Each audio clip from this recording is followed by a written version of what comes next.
Stop. That plaque was a gift from the Qianyu Branch Academy to Miss Qingtong ignored them. Bai Lian began her dramatic wailing. Big sister. What are you doing? How could you? The two locked eyes. The broken Luo family plaque was all that remained. You've been expelled. You have no right to hang this plaque. Qingtong had her men bring a new one. The two characters Dao Fu on the new plaque sent Bai Lian into a fit of rage. Fear and fury warred within her. I'm your sister. How dare you humiliate me like this? Have you no conscience? Qingtong was further incensed by her theatrics. Bai Lian continued her Oscar-worthy performance. Big sister, you're so cruel. You kicked me out of the family, and you're still not done tormenting me. Just look at what you've done. Grandpa's declining cultivation is all your fault. Qingtong might have let it go if Luo Lao Yizi hadn't been mentioned, but his name was like adding fuel to the fire. Zhan Enyu stepped forward. What have you done? Do you dare to speak the truth? Bai Lian's expression changed in a flash. One moment she was fiercely defending her disciple, showering him with affection, the next she was slapped hard across the face. It turned out Qingtong had not only exposed her misdeeds, she had also brought undeniable proof. Moments earlier, when questioned, Bai Lian had shamelessly hidden behind Chu Lao, who couldn't bear to see his prized disciple humiliated. To Qingtong, Bai Lian was just a spoiled, arrogant brat, flaunting her connection to the fifth prince, and causing mayhem wherever she went. Qingtong frowned. And just who is this mutt? The Luo family's affairs have nothing to do with him. Bai Lian, twisting Qingtong's words, pointed out that Chu Lao was an instructor at the Qianyu Branch Academy. Qingtong inwardly mocked the old fool for being so easily manipulated by the two-faced Bai Lian, and used as a shield. Is he stupid? Qingtong sneered, her disdain clear. This angered Chu Lao, who threatened to teach her some manners. Qingtong, however, remained unfazed. Chan Zhu desperately wanted to put that old man in his place. Qingtong held him back. She preferred to watch the entertainment rather than participate in a brawl. She ordered the war slaves to present the account books. Chu Lao wants to defend his precious disciple. Fine. Let's settle these accounts for her, then. She threw Zhao Mu into Bai Lian's arms, causing her to stumble. When Chu Lao saw the account books, his blood ran cold. He tried to intervene, but it was too late. He insisted that Qingtong had fabricated the records, claiming that none of those items had ever existed. Qingtong, who knew Bai Lian better than anyone, challenged, "Do you dare let me search your residence?" The war slaves were immediately dispatched. Bai Lian pinned all her hopes on Chu Lao, her face paling as her heart pounded in her chest. Those were all gifts you gave to me.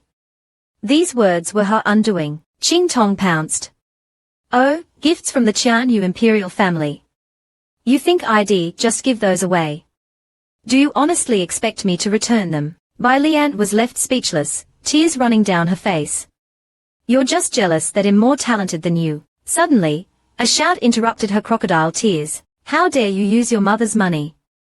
Bai Lian insisted that Qingtong had forced her to take those treasures. Qingtong's patience had finally run out. Am I stupid? Forcing you to take treasures? Who's the crazy one here? She ordered the war slaves to confiscate everything. Anyone who tried to stop them would be considered an enemy of the Qianyu imperial family. Bai Lian, seeing her plans falling apart, begged Chu Lao to help her. Chu Lao stood without hesitation. Her demands are just a ploy to retrieve the recommendation and the family heirloom. He accused Qingtong of disrespecting the imperial family, stating that she would never set foot in the Qianyu Academy. Qingtong, however, didn't care. That thing's been used. I don't need it. Admission to the Qianyu Academy is based on merit, not connections. She stared at Chu Lao's jade pendant. Isn't this the engagement token the fifth prince gave me? This sent Chu Lao into a rage. He ripped the pendant off, and yelled at Bai Lian, "Didn't you say the Qianyu imperial family gave it to you?" Bai Lian was speechless, her face ashen. Qingtong burst out laughing. This is what I call reaching one's limit. I don't know about you. She slapped Bai Lian across the face. Chu Lao had never felt so humiliated. Qingtong, just to twist the knife, clapped her hands in amusement. She tossed the pendant aside and left triumphantly. She simply loved watching others squirm, while she remained untouchable. Xiaozu appeared, clapping his hooves in approval. Suddenly, the Juyu Huang realm seal began to tremble. Qingtong was startled. Xiao Zhu jumped. Why was the seal, which had been quiet for so long, suddenly acting up again? Qingtong was in the middle of lecturing by Lian, but vanished in a flash. It seemed something was happening with the Juyu Huang realm seal. The commotion was due to the man's return. Yi Qianming's every thought revolved around Qingtong. Back at the dark sacred region, throngs of people prostrated themselves before the returning sovereign. His presence immediately calmed the chaotic energy. Feng Yu and Bai Shou exchanged knowing looks. Yu Lao teased him, thought you were lured away by that invitation. The man simply raised his hand, revealing the magnificent dragon fang sword. Yu Lao was surprised. He hadn't expected him to return to the dark sacred region. Yu Lao stared at the ring. Don't tell me you came back just for that ring. You were really hooked by that little invitation. Xiao Bei boldly interjected. Master, that invitation wasn't from a woman. Just as Xiao Bei was about to stammer out an explanation, a look from Yi Qianming silenced him. Yu Lao, noticing his flustered reaction, pressed on. So, you were smitten by that little invitation. Xiao Bei desperately tried to deny it. Feng Yu interrupted, explaining that Qingtong had probably misunderstood Master Mingzun's intentions. She likely thought he was merely pursuing her. This explanation further frustrated Yi Qianming. I not only told her my name. We bathed together. I let her touch me however she wanted. I even gave her the Juyu Huang realm sword. What more does she expect? Feng Yu twitched his mouth. Is he serious? This clueless sovereign. Feng Yu tried another approach. Perhaps Qingtong views your actions as admiration, not romantic interest. Yi Qianming stubbornly refused to admit to his feelings. Confess my feelings. I, Mingzun, would never stoop to such a thing. Enough? Feng Yu sighed, turning away. Dejectedly, he wondered where had gone wrong. Noticing the increasingly gloomy look on his master's face, Feng Yu offered, perhaps, Master, Qingtong simply thinks differently. Your royal status may have led her to believe you are just another admirer. This gave Yi Qianming pause. How could he possibly make her reciprocate his feelings? Meanwhile, Qingtong was wandering around the red light district. Even Chun Zhu was impressed with the fake ring Shed created. Shed designed it to absorb her spiritual energy and mask its aura, making it impossible to detect. After completing the fake ring, she once again donned her Qingtong disguise. Chun Zhu was getting worried. Are you trying to get caught? You're walking around as Qingtong. Qingtong, however, had her reasons. Now that Shed cleaned out the Qianyu imperial treasury, she needed to sell her loot quickly. Chun Zhu muttered under his breath, playing with fire again. Suddenly, she overheard conversations about Bei Dao, protector of the Qianyu imperial family, being challenged. In their search for the culprit, the imperial family had summoned Chu Lao. He was, however, severely injured by a mysterious Shengzun expert, causing panic and leading to speculation about Mingzun's involvement. Both Qingtong and Chun Zhu were shocked. Since when is he that powerful? Chun Zhu scoffed. Shengzun. Yeah, right. After a moment of thought, however, Qingtong realized that the only person capable of injuring the imperial family's protector and scaring Chu Lao like that was that man. A terrifying thought arose. Juwu Mountain Mingzun, could they be the same person? A shiver went down Qingtong's spine. Since Yi Qianming had already dealt with the stolen goods, it was best to leave things as they were. Not far away, Jizun assassins were watching Qingtong. Knowing that she was being followed, she headed towards the main city. The assassins were puzzled when she entered their territory. Suddenly, she appeared on the city wall. Are you looking for me? With a casual wave of her hand, she activated a seemingly ordinary confinement formation. The assassins scoffed. She'd be easy to kill. Qingtong looked them over, wondering why the Jizun assassin guild would be targeting her, Ziyi Guitong. They had no idea that the formation was a mere diversion, an excuse to kill. A sinister smile played on her lips. She summoned her sword. The assassins, initially nonchalant, were now wary. Before they could react, she vanished, a blow of colors. Needles rained from above. Their leader was instantly bristling with needles. Last chance, Qingtong's voice was ice cold. Who sent you? The assassins were stunned by her power. Such strength from a Wu Jiang. Qingtong, however, didn't wait for an answer.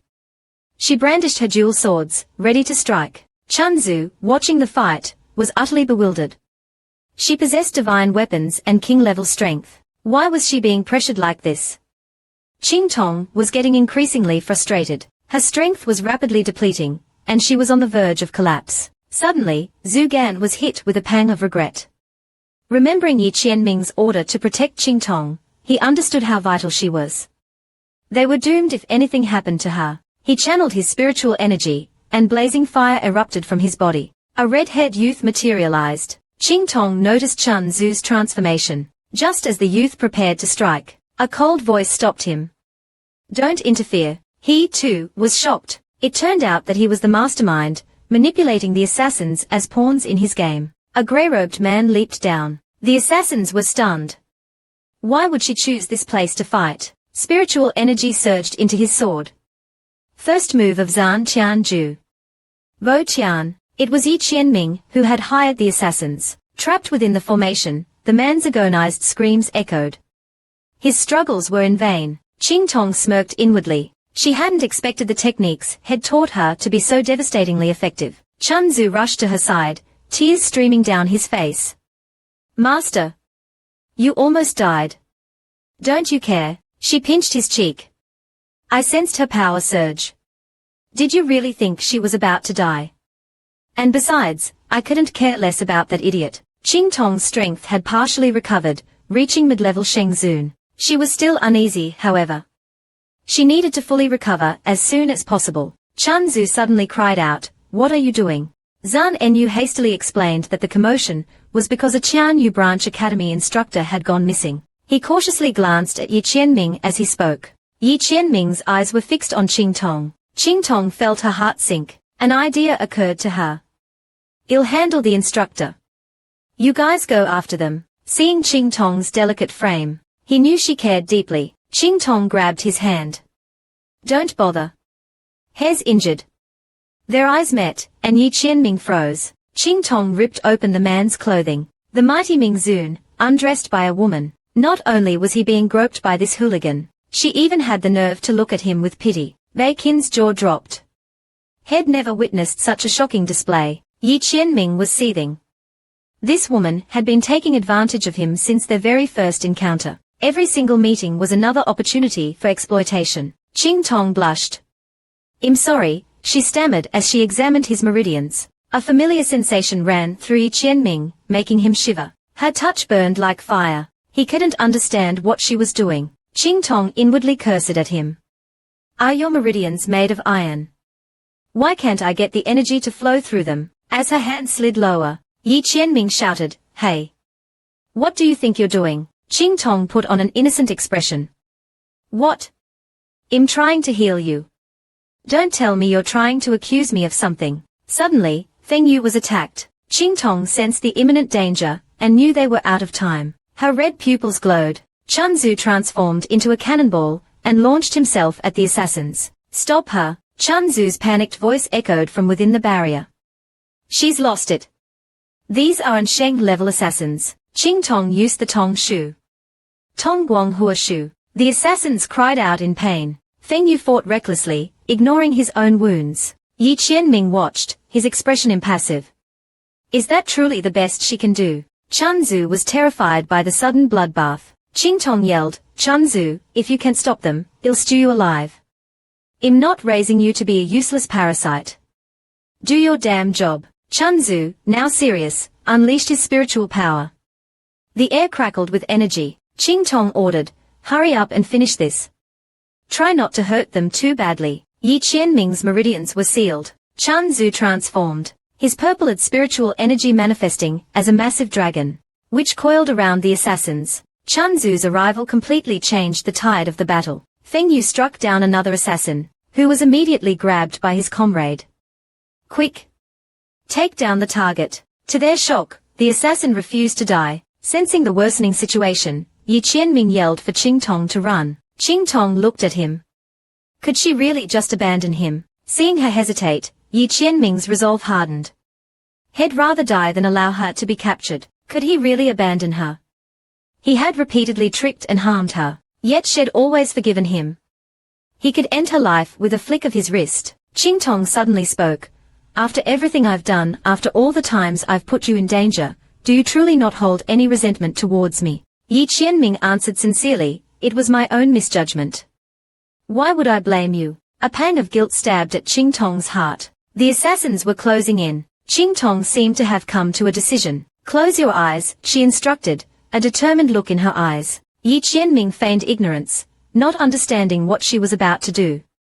He prepared to use his spiritual power, which worried Qingtong. This man is so stubborn, she thought. She ripped off her mask, and pulled him into a passionate embrace. Their lips met, and Yi Qianming's body trembled. He couldn't understand why she was transferring her remaining spiritual power to him. The transferred power suddenly surged back. Does she want my power? He pushed her away. Realizing what had happened, Yi Qianming took the initiative. Qingtong felt a powerful surge of energy coursing through her, almost overwhelming. Raw, untamed power flowed through her veins. The assassins were stunned into inaction by the sudden burst of energy. We can't kill her. It's too dangerous. Zhu Gan pulled Yi Qianming away from the immediate threat. He casually waved his sleeve, instantly incinerating the approaching assassins. He looked at Yi Qianming. Teach me your most powerful technique.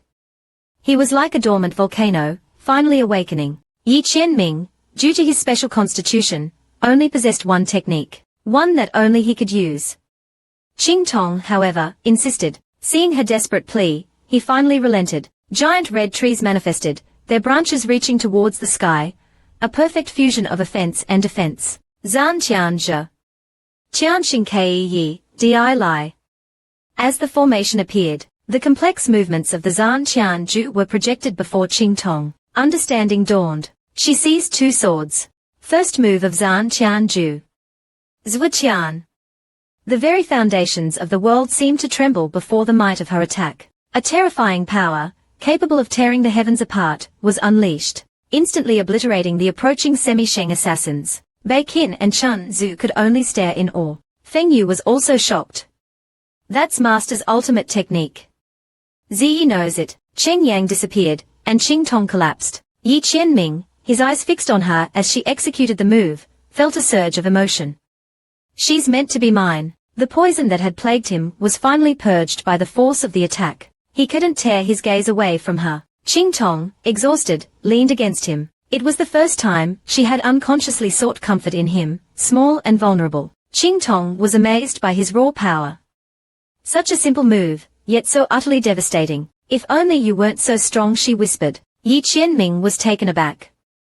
Weaker. Don't you know it's better to be strong in this world? For the first time, Qingtong revealed her true feelings. If you weren't so strong, I could keep you safe and I wouldn't have to worry so much, she trailed off. Yi Qianming's eyes widened in realization. She wants to protect me. She really does, but you're too strong, so strong I can't control you. And I hate feeling so powerless. Yi Qianming was ecstatic. She wants me to stay with her. She's just worried because of my strength. He boldly declared, my power may seem overwhelming, but you are always welcome by my side. Qingtong smiled sadly.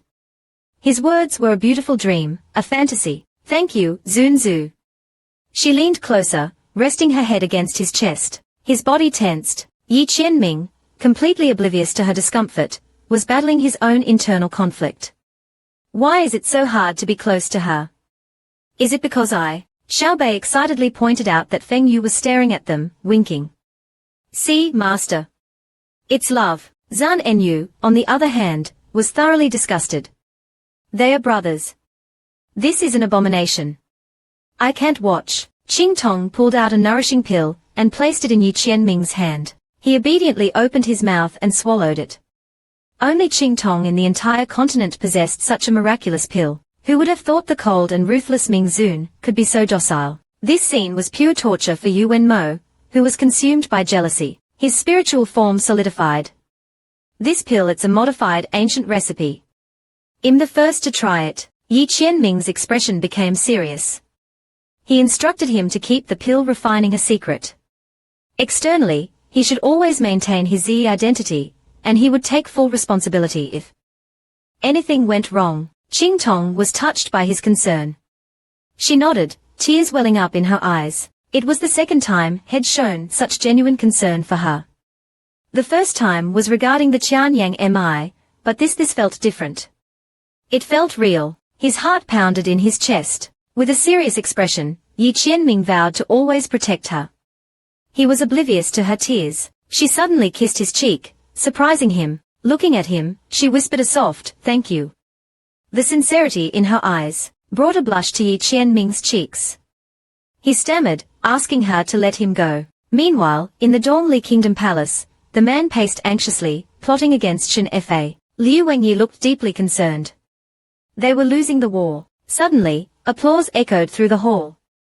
Qingtong had arrived. Her sudden appearance startled the prince, who immediately ordered his guards to eliminate her. A heavy silence fell. No one dared to move. They just stood there, frozen. "You useless cowards!" he raged inwardly. "Do I have to do everything myself? Just kill her. Why are you waiting for my permission?" He was also furious. How dare these insignificant ants defy him? No wonder he couldn't find her. She was hiding. He grabbed Yi Qianming's hand. "Step aside. I'll take care of this." Seeing the fear in Qingtong's eyes, his expression softened. "Don't worry. I'm here."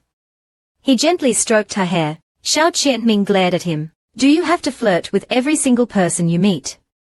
Are you that desperate for attention?"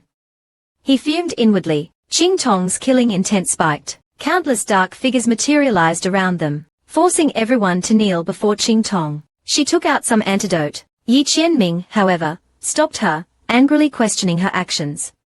That was forbidden. Ming Zun, flustered, raised his hands in surrender. Zhan Enyu quickly swallowed the antidote. Yi Qianming, satisfied, began to lecture him. He wanted to know why Qingtong would do such a thing. She explained that this would make them her spies and also send a clear message to whoever orchestrated this attack. To teach Qingtong a lesson, Zunzu decided to feign sleep and ignore her. He was still upset about her abandoning him earlier. Qingtong didn't realize that he was actually awake. Xiao Qianming desperately wanted her to explain, but his pride stopped him from asking. Unaware of his internal struggle, Xiao Qianming was already plotting his revenge. As he entered the protective barrier, Qingtong immediately embraced him, her face buried in his chest. This caught him off guard. What are you doing?" he stammered. She looked up at him, her face inches from his. "Don't you like it when I'm close to you?" Ming Zun was stunned. "She likes me." A thrill ran through him. He was allowed to be in her room. This was her private space, an intimate setting. Qingtong continued her charade. "Just relax. Why are you so tense?" Yi Qianming was flustered. This was too much. He pleaded with her to let him go. Qingtong teased him. "Why? Don't you like being held by me? Who else can I be this close to?" Seeing his embarrassed expression, Ming Zun blushed. Let go." Qingtong, however, refused to release him. She kissed his forehead, taking him by surprise. He touched the spot where she'd kissed him, stunned into silence. She's becoming bolder, he thought. I'm already looking forward to tomorrow's class. The man accidentally brushed against her arm, and Qingtong cried out in pain. A dark mark appeared and spread quickly across her arm. Seeing Qingtong hurt, Xiao Qianming immediately demanded an explanation. The man, however, simply turned and walked away. It turned out that in order to attend class with Qingtong, had been forced to play the part of both a Wang Yi and a pet. The once dignified Ming Zun, now reduced to a pet. This fueled his suppressed anger, which he released in a powerful wave of killing intent. Qingtong, however, noticed that the man was on the verge of collapsing. She reached out and steadied him. "It's nothing. It's just a bit of poison." She showed him the fading mark. However, in her concern, she'd forgotten her other identity. Ziyi Gui Tong. Xiao Qianming explained the man's peculiar constitution. His body is a host to numerous intertwined toxins, maintaining a precarious balance. He possesses the rare Wan Du physique. Qingtong had read about this physique in ancient texts. A fully developed Wan Du physique could manipulate toxins at will. Coupled with potent skills and weapons, it would make one a truly formidable opponent. This piqued her interest in the potential of those in the so-called trash class. As they entered the classroom, Xiao Xiao greeted them, and invited Qingtong to sit with her. Qingtong looked at Xiao Qianming, puzzled. She hadn't seen him with her the day before. Qingtong explained, "This is my beloved little treasure, my pet. He's quite useful, and surprisingly obedient." Xiao Xiao blushed, at a loss for words. Xiao Qianming inwardly fumed. "She's just saying that to make me jealous." Yuan, who suddenly barged into the classroom and glared at Qingtong. He hadn't figured out how she'd broken through his iron skin defense, and desperately wanted another chance to defeat and cripple her. Qingtong merely looked at him, as if he were an idiot, and refused. She glanced at Xiao Qianming, silently daring him to try and steal from her again. There would be consequences this time. As Yuan, who reached out to grab Xiao Qianming, Qingtong intercepted his hand. A sharp jolt of pain made him cry out. The instructor watched with amusement, as Zunzu's face contorted in pain. Yuan, who buried his face in Qingtong's embrace. When they returned to the residence, Feng Yu and Beiqin bowed before Qingtong, who simply sighed. She then proceeded to treat Chu Wenhao's wounds. Someone, however, overheard them. He glared menacingly. Qingtong casually crushed his hand. While grateful for the attempt to help, she wouldn't tolerate stealing. Asking permission first was basic manners. The man, clutching his throbbing hand, feigned ignorance, apologizing profusely. He'd just been acting rashly to save his younger sister. He presented the medicine he'd been trying to steal. He, however, seemed more interested in Qingtong herself.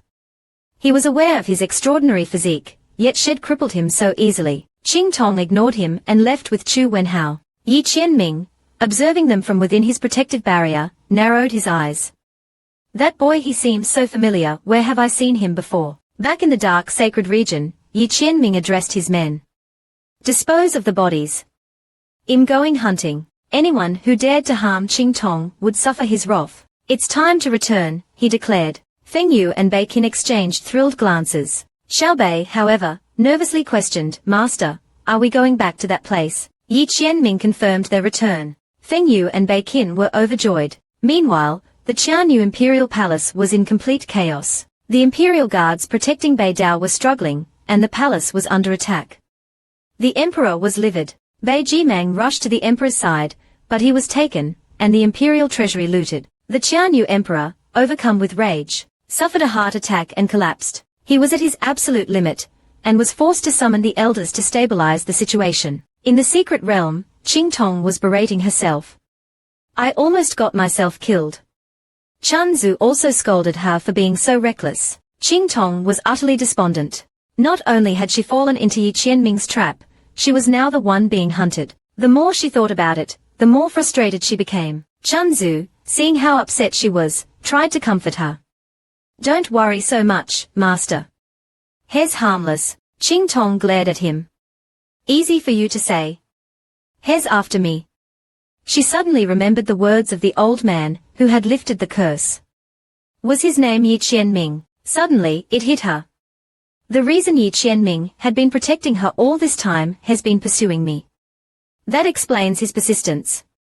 He's not seeking revenge, he's interested. This realization intensified her desire to tie him up. The next morning, Qingtong made her way to the Yang Yao market. She noticed a crowd of people exclaiming, he's incredibly handsome. She glanced back, and froze. Ming Zun was standing right there, in the Yang Yao market. He's playing with fire. He's practically begging for trouble. Seeing him, Qingtong felt her stomach churn. Chanzu was equally shocked. He immediately turned his head away. He's everywhere. I can't escape him. It must be fate. I give up. Qingtong decided to have a little fun. She put on her most charming smile and approached him. Young master, aren't you a sight for sore eyes? Care to join me for a drink? Ming Zun's eyes widened at her words. His hands trembled slightly, betraying his nerves. He felt a sudden urge to run. All right, he agreed. Let's have that drink. His hand was caught in hers, and he couldn't pull it free. Qingtong felt a shiver down her spine. Is he really? Or is this some elaborate act? What's his angle? She decided to stay and find out. He looked at her, puzzled. Why aren't you running? Feigning innocence, Qingtong casually replied, run. Why would I?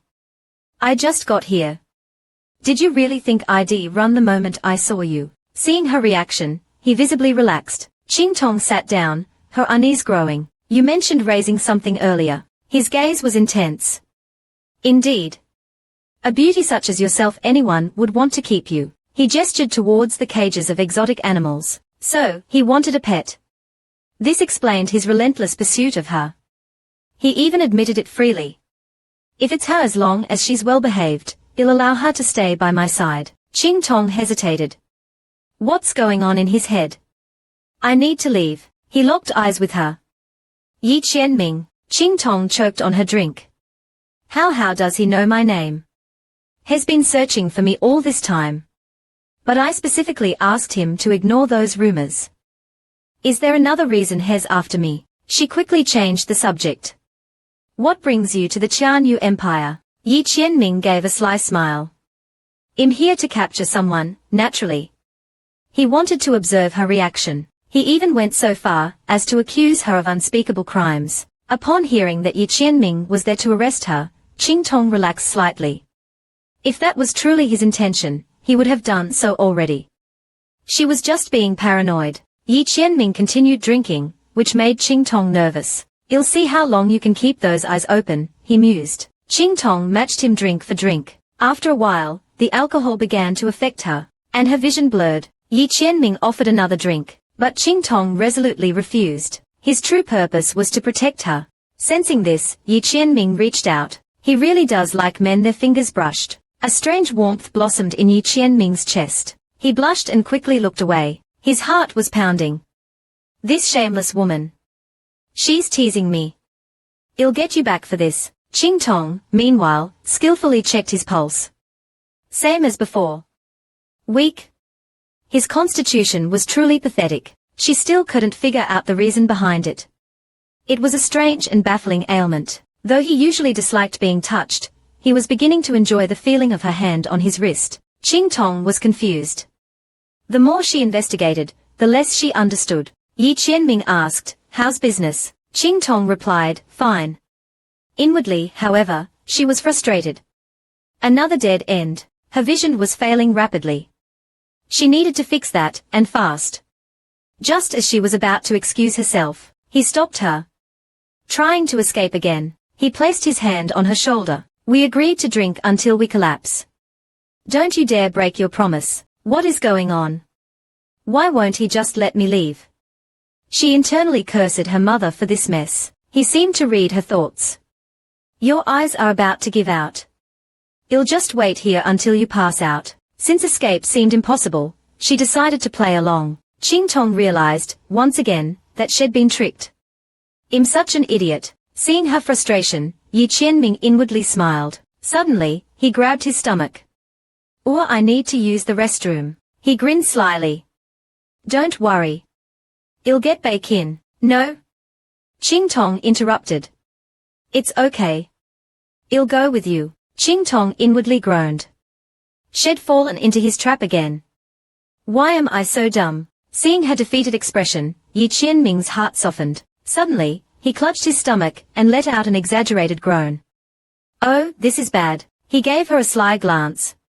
"It appears I have no choice but to impose upon you." Bacon stared blankly at the scene, thinking, what a drama queen.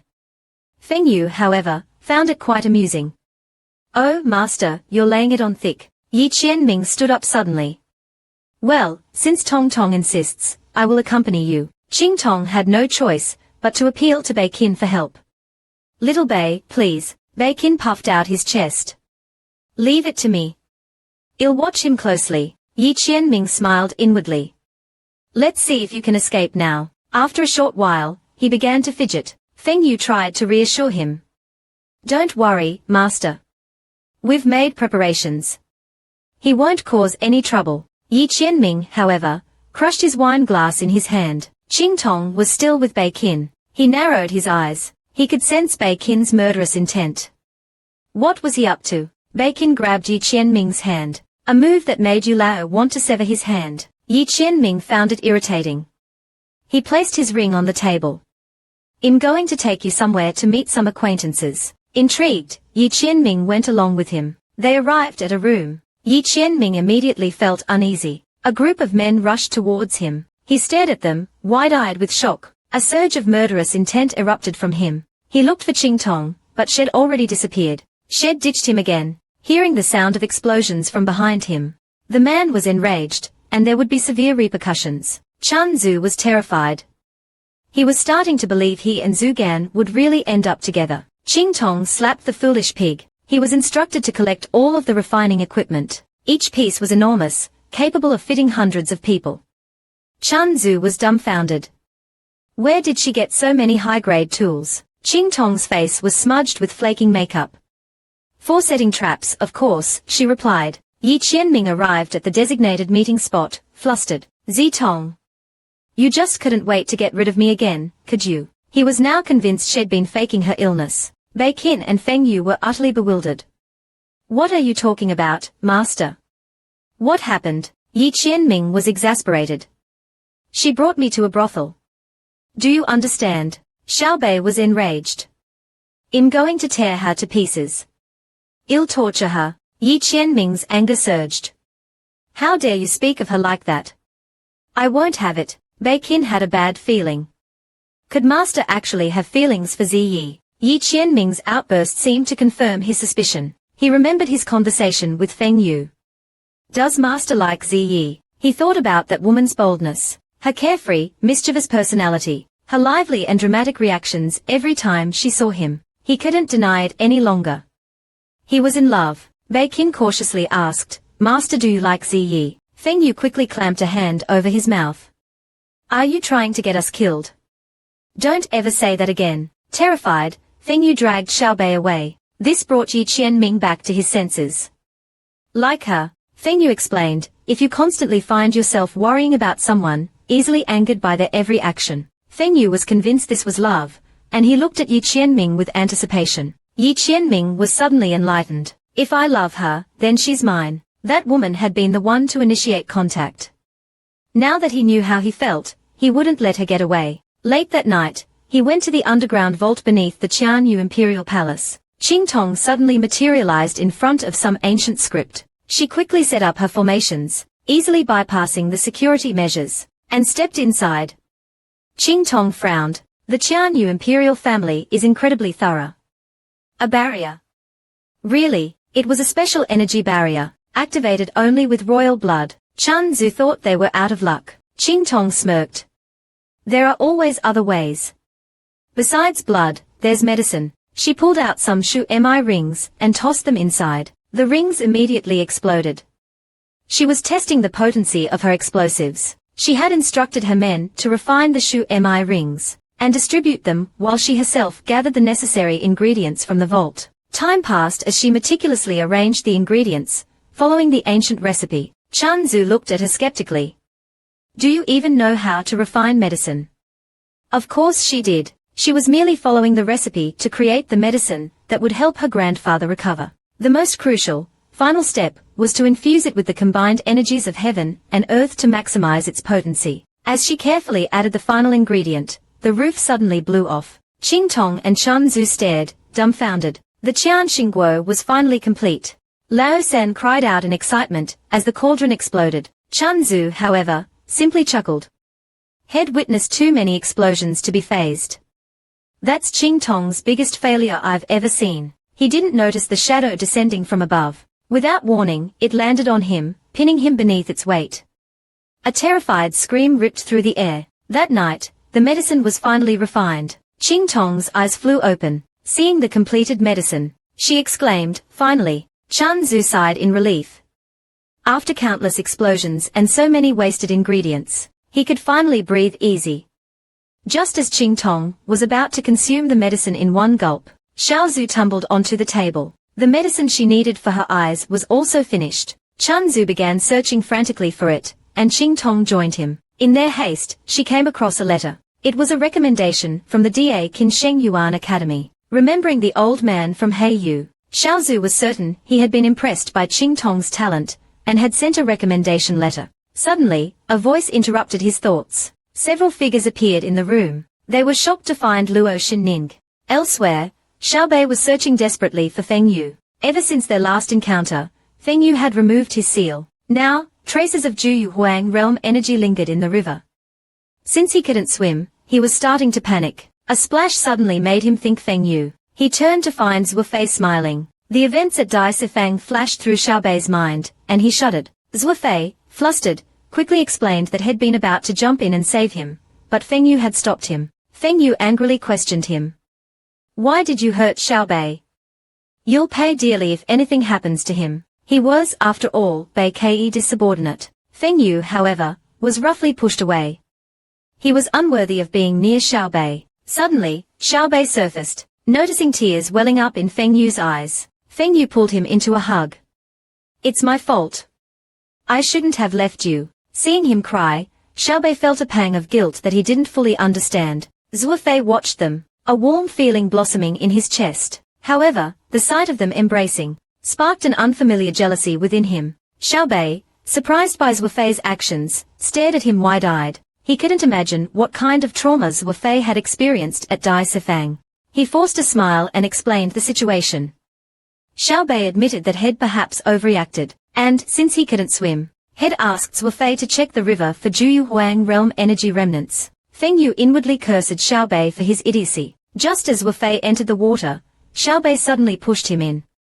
Feng Yu's reaction was purely instinctive. Xiao Bei stared in disbelief as Feng Yu effortlessly hefted a huge boulder and hurled it into the water. Zhou Fei, still underwater, was completely oblivious to the danger. Thousands of miles away, Feng Yu had his troops surround the Luo residence. The Wang clan army had failed to apprehend the crown prince, who was now Qingtong's hostage, and her leverage against them. The Wang clan reported this to Qian Yu. Yu Wenzu pleaded with the emperor, who then ordered him to rescue the prince and destroy the Luo family. The man stood before the Luo residence. Qingtong's formations were nothing more than a minor inconvenience to him. With a wave of his hand, the formations shattered, spiritual energy bursting forth from the Luo residence. The man raised his hand, his expression cold and merciless. "Leave no one alive," he ordered. He barged into the residence, his target Luo Lao Yizi. Zhan Yu charged towards him, only to be swatted aside like a fly. The last defender was defeated just as he reached the door. He activated a formation. To his surprise, this little Luo residence was heavily fortified. He channeled his spiritual power, conjuring a massive energy shield. It was his ultimate move, Yijian Cheng Cheng. Suddenly, a sword beam from the Luo family sword pierced through his defenses. Qingtong, in her Zi disguise, stood before him. Numerous figures poured from the Luo residence. He ordered his men to prepare themselves. He would deal with these intruders personally. Chunzu, worried about Qingtong after she consumed so much potent medicine, urged her to be careful. Qingtong, however, ignored him. The man was surprised. Ziyi Guitong was defending the Luo family. Ziyi's identity was a sensitive one. He approached cautiously. "Is there anything I can help you with?" His dual swords transformed, becoming lethal weapons. A chilling killing intent radiated from Qingtong, enveloping the entire residence. The man revealed his identity. "I am Yu Wenzu of the Qian Yu imperial family." This only served to amplify Qingtong's killing intent. His sword technique was easily countered. As the mist dissipated, his protective armor was revealed. Xiao Zhu warned, "Careful, master. That's Wu Di armor." The man laughed maniacally. "Armor? Do you think that scares me?" He attacked, but his blows were ineffective. He raised his hand and sent Qingtong flying with a single punch. A ferocious tiger materialized behind him, radiating spiritual power. The tiger lunged. Chunzu, terrified, flew out of hiding. "Master! Help!" He wanted to help, but Qingtong ordered him to stay back. He was curious about the formations, and wanted to see if the Yin Hun Muse could absorb the dense spiritual energy in this place. Qingtong watched the approaching tiger and sneered. "You're gravely injured, and yet you still use your spiritual power. You're practically begging for death." Her red pupils glowed. This was a ruthless gambler. Spiritual energy flowed into her sword. First move of Zhan Qianju. Fa Ju. An immense force struck the tiger's paw. The tiger howled in pain. The next day, several unwelcome guests appeared at the Luo residence gates. "The Luo family is finished because of Luo Qingtong. Swear your allegiance to second miss while you still have the chance." The people who were so arrogant and dismissive before, who'd written Qingtong off as useless, were now groveling at her feet, begging for mercy. It turned out that after settling matters at Juwu Mountain, Qingtong had returned to Luo Fu. With a single look, the man was instantly subdued by her tears. Qingtong, however, poured the Yixiang head brought onto them, and instructed the war slaves, "So, they are eager to join us. Indulge them." She then had them locked up. "Tell Luo Shenning that she and her mother will pay for what they've done to me and the Luo family." Back at the Luo residence, Luo Laoyi's face was ashen and haggard. Seeing the disarray, he asked weakly, what happened? The household staff knelt, trembling. The steward informed her that Luo Laoyi's cultivation was rapidly disappearing. He was on the verge of becoming a cripple. This news was devastating to Qingtong. Touching Luo Laoyi's pale face, she felt a deep pang of sorrow. His cultivation had already fallen to the 6th level of Wuzong, and was still declining rapidly. Qingtong's fury surged. Who could have devised such a cruel and insidious plan? The steward explained. It was Luo Qingtong's scheme. After Luo Laoyi collapsed, she had taken control of the family, spreading lies and blaming Qingtong for their downfall. Qingtong, however, suspected there was more to it than just Luo Qingtong. She simply didn't have the guts, or the intelligence for something like this. The Qianyu imperial family had to be involved. She was just a pawn in their game. Luo Laoyi suddenly woke up. Seeing Qingtong safe and well, he was relieved. He blamed himself for his recklessness, which led to the coma, and caused Qingtong so much worry. Qingtong, noticing his guilt, reassured him, Grandpa, please don't worry. I'll take care of everything. Luo Laoyi chuckled weakly. A little lost cultivation is nothing. I'm just glad you're safe. Qingtong's eyes filled with tears. Luo Laoyi had sacrificed so much for her. How could she ever repay him? She held his hand. Grandpa, I promise, I'll protect the Luo family, and I'll help you recover. You'll be stronger than before. At Luo Qingtong's residence, the Luo Fu plaque hung proudly. Inside, Bai Lian and her family were celebrating. Having seized control of the Luo family, they toasted Qingtong's downfall. Suddenly, the sound of galloping horses interrupted their merrymaking. By order of eldest miss, we are here to arrest the second branch and seize all assets. Bai Lian's mother was livid. The war slave presented the imperial edict, and fear filled the room. Bai Lian was terrified. She couldn't believe that a mere guard was a 5th level woohoo. How can Luo Qingtong have such powerful guards? Seeing their hesitation, the war slave advanced. Bai Lian and her family cowered in fear. Bai Lian glanced around desperately, then pushed her own father towards the war slave. Amid the chaos, the war slave easily subdued Bai Lian's father. During their retreat, Bai Lian even threw her own maids at the guards, willing to sacrifice anything to protect herself. Screams of terror and anger echoed from the entrance. They were imprisoned, but Lao pleaded for mercy, citing his loyalty to Wang Xifeng and the Qianyu emperor. Qingtong was also informed by the war slaves that Bai Lian had run off to the Da Qinsheng Yuan Academy. When Qingtong arrived at the dungeon, she saw the man pleading with the guards. She sneered. Your father is being used as a shield, and you expect him to save you. The man, however, was convinced that this was all Ning Er's scheme. His eyes were cold. He would never forgive anyone who had harmed his grandfather, especially those who were manipulating things from behind the scenes. He called the man pathetic, a disgrace, for sacrificing his own father. Lao oblivious, continued to protest. As Qingtong took out a few pills, she ordered the first war slave to give Luo Lao the pills, and to release the decoy outside. Luo Lao paled. As the man swallowed the pills, his strength surged. However, this boost would be followed by a terrible backlash. If he chose not to use this power, he would transform into a beast. Luo Lao cried out in despair. Ning I won't forgive you. Qingtong ignored him. Bai Lian was next. Later that night, Qingtong was in her study, examining the account books. Zhan Enyu reported that Luo Qingtong had returned to the Luo residence, this time accompanied by an instructor from the Qianyu branch academy.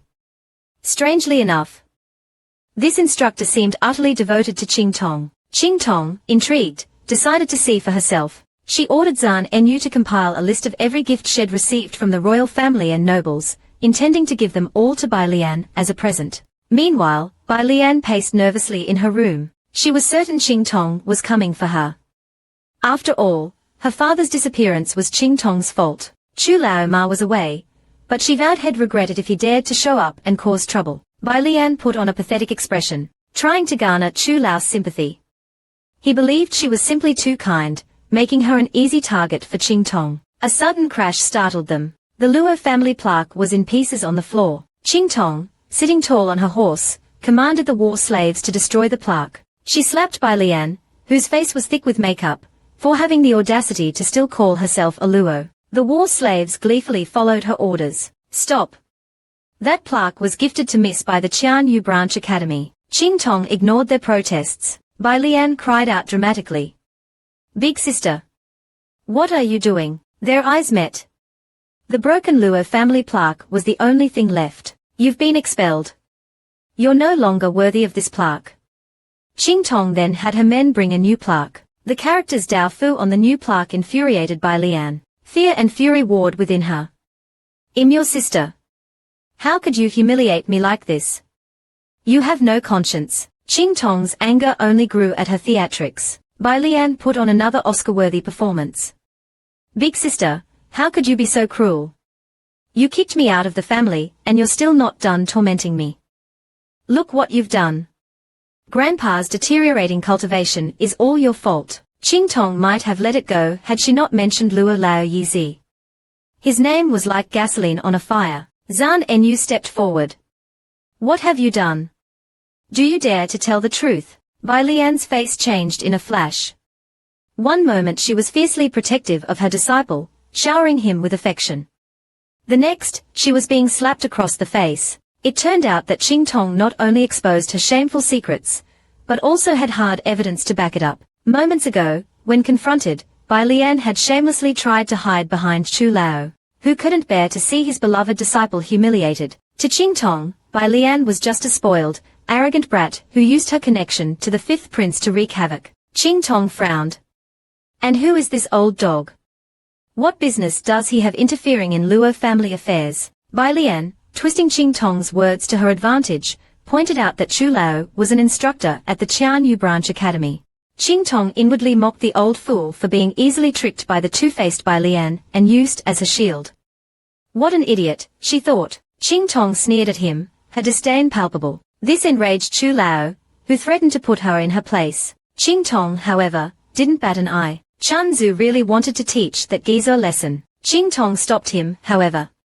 She'd rather watch the show than get involved in a brawl. She ordered the war slaves to present the account books. So, Chu Lao wants to defend his precious disciple. Fine. Let's settle these accounts, then. She then unceremoniously dumped Zhao Mu into Bai Lian's arms, causing her to stumble. When Chu Lao saw the contents of the account books, he panicked. He tried to intervene but failed. He insisted Qingtong had fabricated the records, claiming none of the items on the list ever existed. Qingtong, however, knew Bai Lian's tricks. Oh really? Then do you dare to let me search your residence? The war slaves were dispatched. Bai Lian looked to Chu Lao, her only hope, her face pale, her heart pounding a frantic rhythm against her ribs. Those were all gifts from you.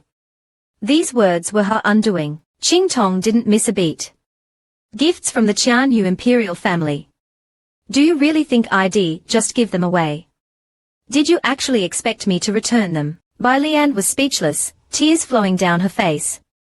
You're just jealous of my talent. You're jealous that I'm better than you. A shout suddenly cut through her crocodile tears. You dare use your mother's money. Bai Lian insisted that Qingtong had forced her to take the treasures. Qingtong had reached her limit. Am I stupid? Forcing you to take gifts.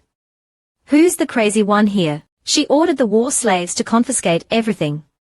Anyone who dared to obstruct them would be considered an enemy of the Qianyu imperial family. Bai Lian, watching her plans crumble to dust, desperately pleaded with Chu Lao for help. Chu Lao stood up resolutely.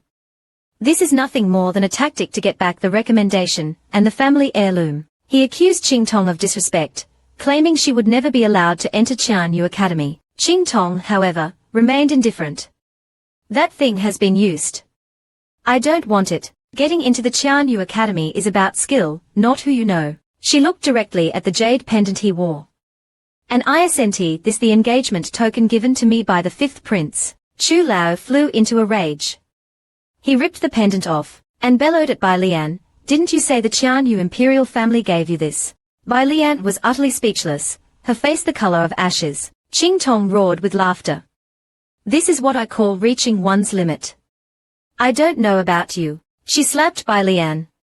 Chu Lao had never felt so utterly humiliated, and, just to twist the knife, Qingtong clapped her hands in amusement. Tossing the pendant aside, she left in triumph. She loved seeing others suffer, while she herself remained untouchable. Xiaozu arrived, clapping his hooves approvingly. Suddenly, the Juyu Huang realm seal trembled. Qingtong was startled.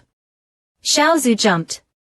Why was the seal, after such a long period of inactivity, suddenly acting up again? Qingtong was in the middle of lecturing by Lian, but disappeared in an instant. Something was happening with the Juyu Huang realm seal. The cause of the disturbance was the man's return. Yi Qianming's thoughts were completely consumed by Qingtong. Back at the dark sacred region, throngs of people bowed low before their returning sovereign. His arrival instantly calmed the chaotic energy that permeated the place. Feng Yu and Bai Shou exchanged a look. Yu Lao couldn't resist teasing him.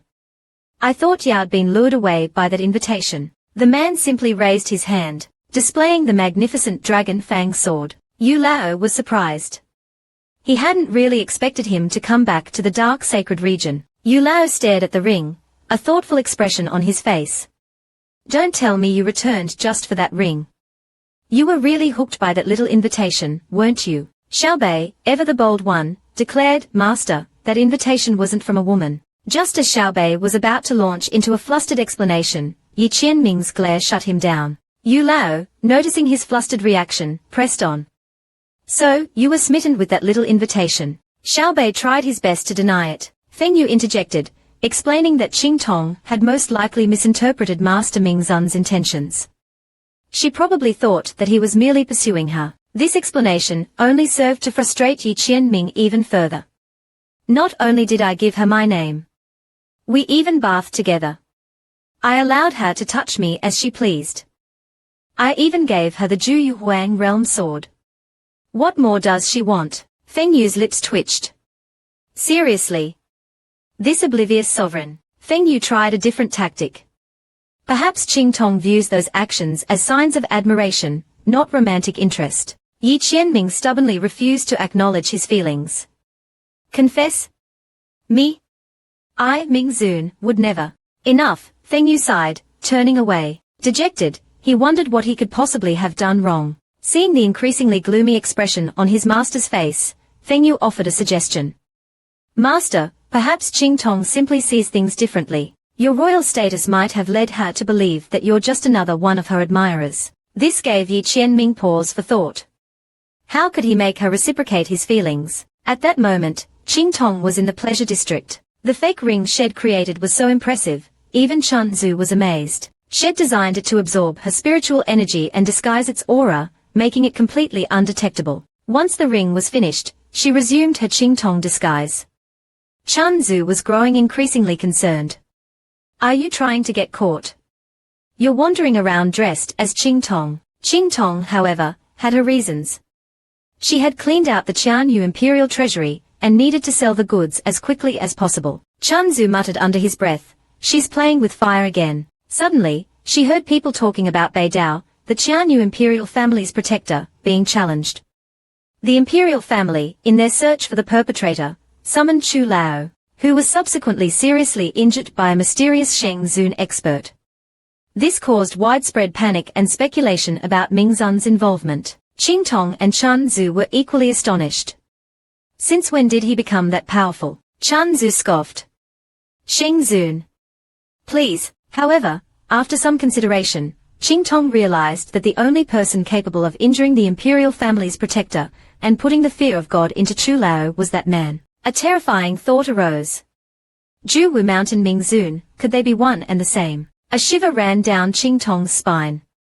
Since Yi Qianming was already handling the stolen goods, it was best to leave well enough alone. Not far away, Jizun assassins were keeping a close watch on Qingtong. Aware that she was being followed, she headed straight for the city. The assassins were bewildered when she entered their territory. She suddenly appeared on the city walls. Looking for me. With a casual wave, she activated a seemingly ordinary confinement formation. The assassins merely scoffed. Killing her would be an easy task. Qingtong observed them, wondering why the Jizun assassin guild would be targeting Hezi Yigui Tong. They had no idea the formation was just a feint, an excuse for her to cause some mayhem. A cruel smile curved her lips. She summoned a sword. The assassins, who'd initially been unconcerned, were now on alert. Before they could react, she vanished, a blow of colors. Needles rained down. Their leader was instantly turned into a pincushion. Qingtong's voice was like ice. Last chance. Who sent you? The assassins were stunned by her strength. Such power emanating from a mere Wujiang. Qingtong, however, wasted no time. She brandished her dual swords, ready to strike. Chunzu, observing the fight, was utterly baffled. She possessed divine weapons and king-level strength. Why was she struggling so much? Qingtong grew increasingly irritated. Her strength was fading rapidly.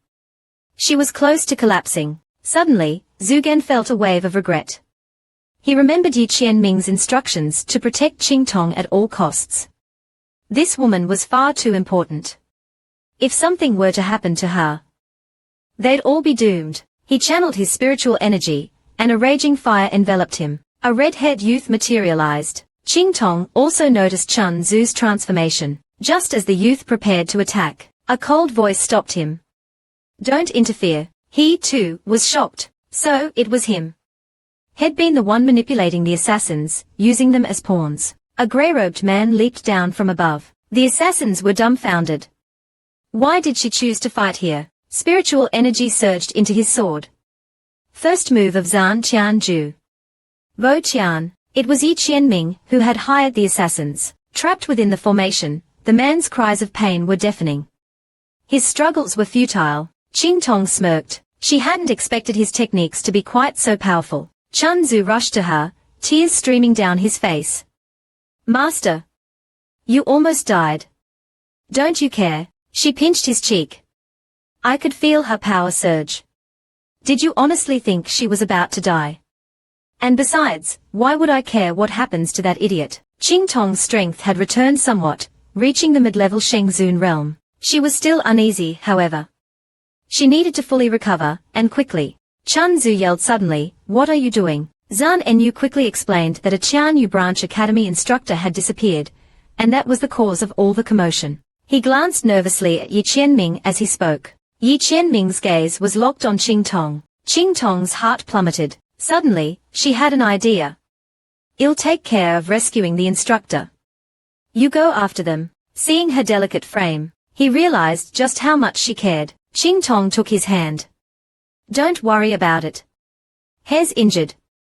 Their eyes met, and Yi Qianming froze. Qingtong ripped open the man's clothes. He, the mighty Mingzun, was being undressed by a woman. Not only was he being pawed at by this hooligan, but she also dared to look at him with pity. Bei Qin's jaw hit the floor.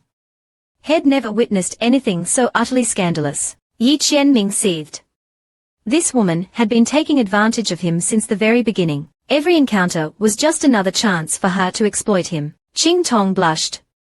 I am sorry, she stammered as she examined his meridians. A familiar sensation coursed through Yi Qianming's body, making him tremble. Her touch was like fire against his skin. He didn't understand what she was doing. Qingtong cursed at him inwardly.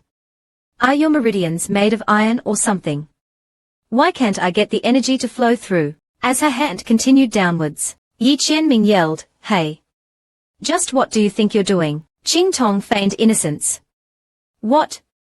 I'm healing you.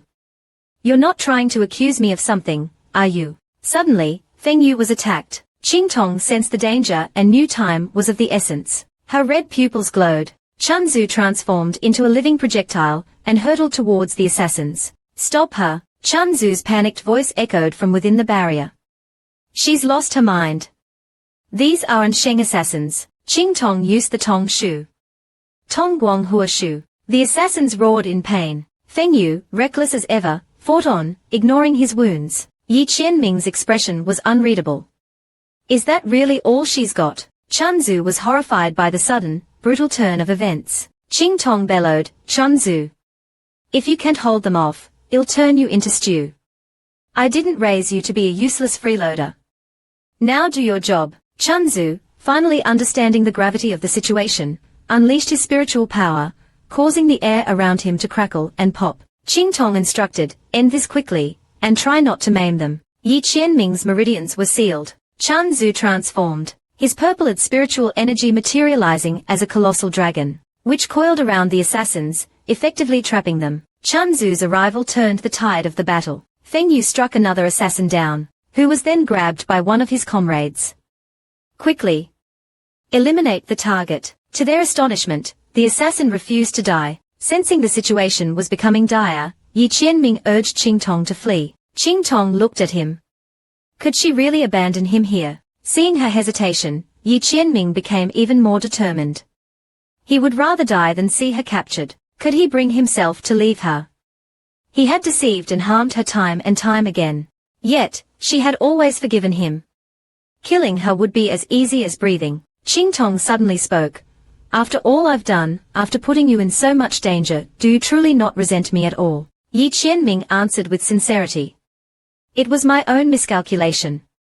Why should I resent you? A wave of guilt washed over Qingtong. The assassins were approaching fast. It seemed Qingtong had made her decision. Close your eyes, she instructed, a determined glint in her eyes. Feigning ignorance, Yi Qianming didn't understand what she was about to do. He was preparing to use his spiritual power, which only made Qingtong more anxious. This stubborn fool, she muttered.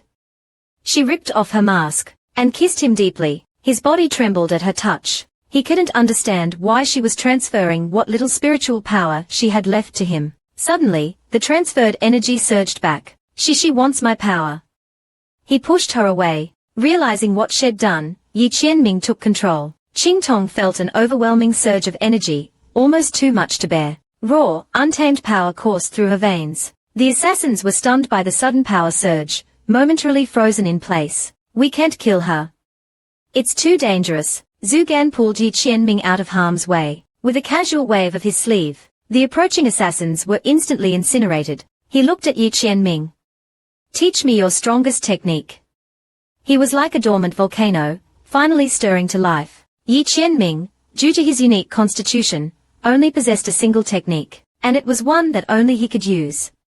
Qingtong, however, insisted. Seeing her desperate plea, he finally relented. Towering red trees materialized, stretching towards the heavens. A perfect blend of attack and defense. Zan Qian Zhe. Qianxing Ke Yi, Di Lai. As the formation materialized, the complex movements of the Zan Qian Zhu were projected before Qingtong's eyes. Understanding flooded her. She grabbed two swords. First move of Zan Qian Zhu. Zhuqian. The world seemed to tremble at the sheer force of the attack. A devastating power, capable of tearing apart the very fabric of the heavens, erupted, instantly obliterating the semi-Sheng assassins. Bei Qin and Chun Zhu watched in awe. Feng Yu was also stunned. That's Master's ultimate move. Ziyi actually knows it. Cheng Yang dissipated, and Qingtong collapsed. Yi Qianming, his eyes locked on her as she executed the technique, was overwhelmed with emotion. She's meant to be mine. The poison that had plagued him was finally eradicated by the force of the attack. He couldn't tear his eyes away from her. Qingtong, exhausted, leaned against him. It was the first time she had instinctively sought his support, small and vulnerable. Qingtong was awestruck by the raw, untamed power. Such a simple movement, yet so devastatingly effective. If only you weren't so strong, she whispered. Yi Qianming was taken aback. Weaker. Don't you know it's better to be strong in this world? For the first time, Qingtong confessed her true feelings. If you weren't so strong I could keep you safe and I wouldn't have to worry. Her voice trailed off. Yi Qianming's eyes widened in realization. She wants to protect me. She really does, but you're too powerful, so powerful that I can't control you. And I despise feeling so helpless. Yi Qianming was overjoyed. She wants me to stay with her. She's just worried because I'm too strong for her to protect. He declared boldly, my power might seem overwhelming, but you're welcome to stay by my side. Always. Qingtong gave him a sad smile. His words sounded like a beautiful dream, a fantasy. Thank you, Zun Zhu. She leaned closer, resting her head against his chest. He tensed. Yi Qianming, completely oblivious to her discomfort, was wrestling with his own internal conflict. Why is it so hard to be near her? Is it because Xiaobei, thrilled, pointed out that Feng Yu was staring at them, and winked. Master, that's love. Zan Enyu, on the other hand, was disgusted. Brothers. This is an atrocity.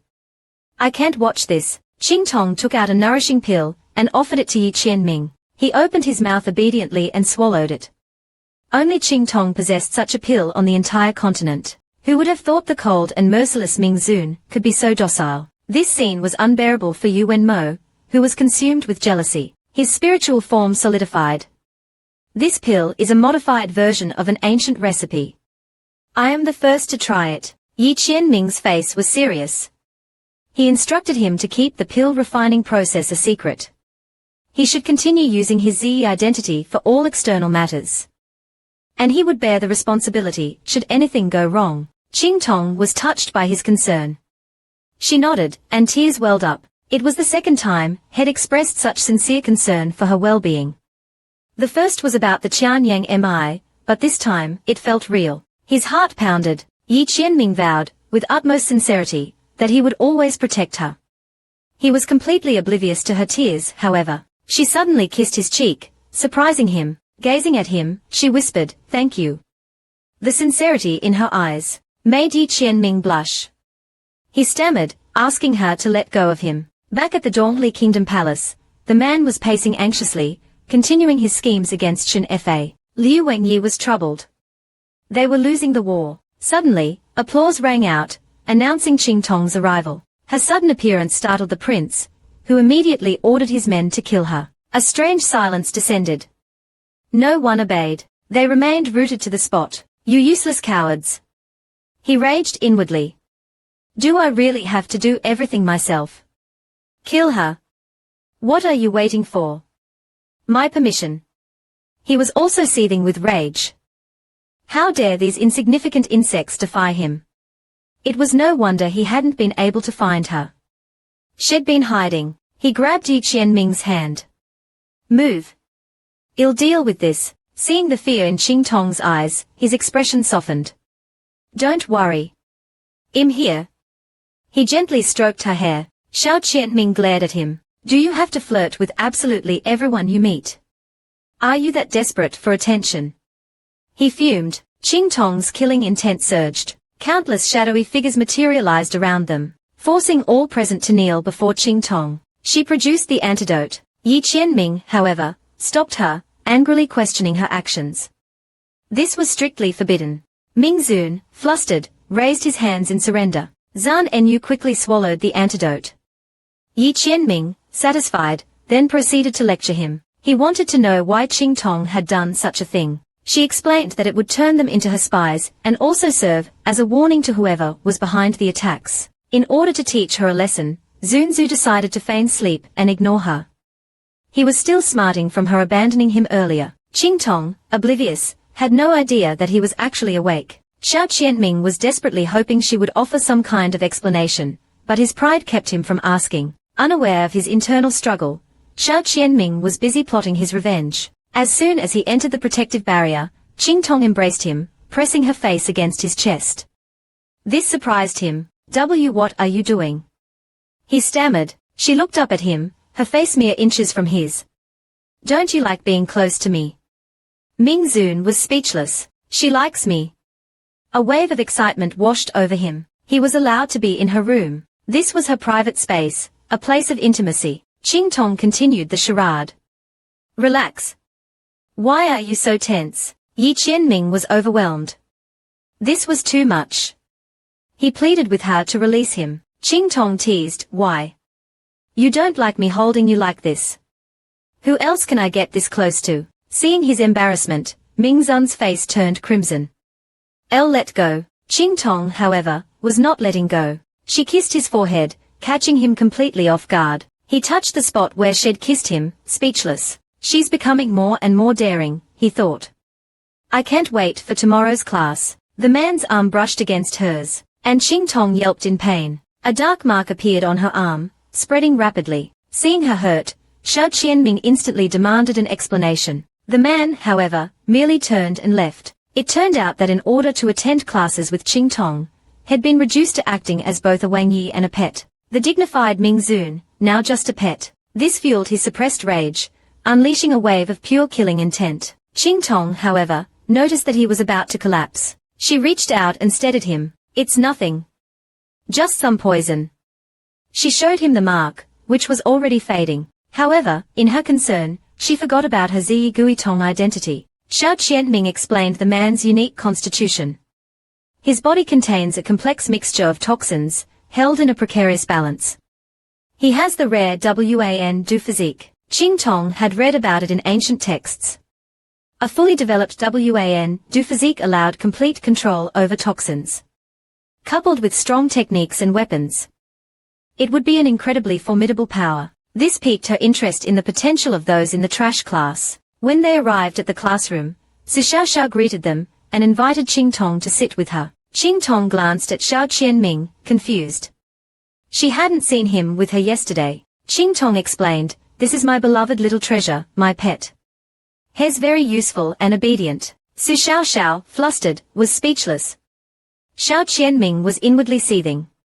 She's just saying that to make me jealous. Yuan, who barged into the classroom, glaring at Qingtong. He still hadn't worked out how she'd managed to break his iron skin, and he wanted another shot at defeating and crippling her. Qingtong simply stared at him like the idiot he was, and refused. She glanced at Xiao Qianming, a silent dare for him to try and steal from her again. There would be dire consequences this time. As Yuan, who reached for Xiao Qianming, Qingtong caught his hand. A searing pain shot up his arm, making him yelp. The instructor watched, amused, as Zunzu's face was contorted in a grimace of pain. Yuan, who buried his face in Qingtong's chest. When the man got back to his residence, Feng Yu and Beiqin immediately bowed before Qingtong. She merely sighed. Then, she continued treating Chu Wenhao's wounds. Someone, however, had overheard them. He glared at them, his expression menacing. Qingtong, without a word, crushed his hand. Although she appreciated his effort to help, stealing was unacceptable.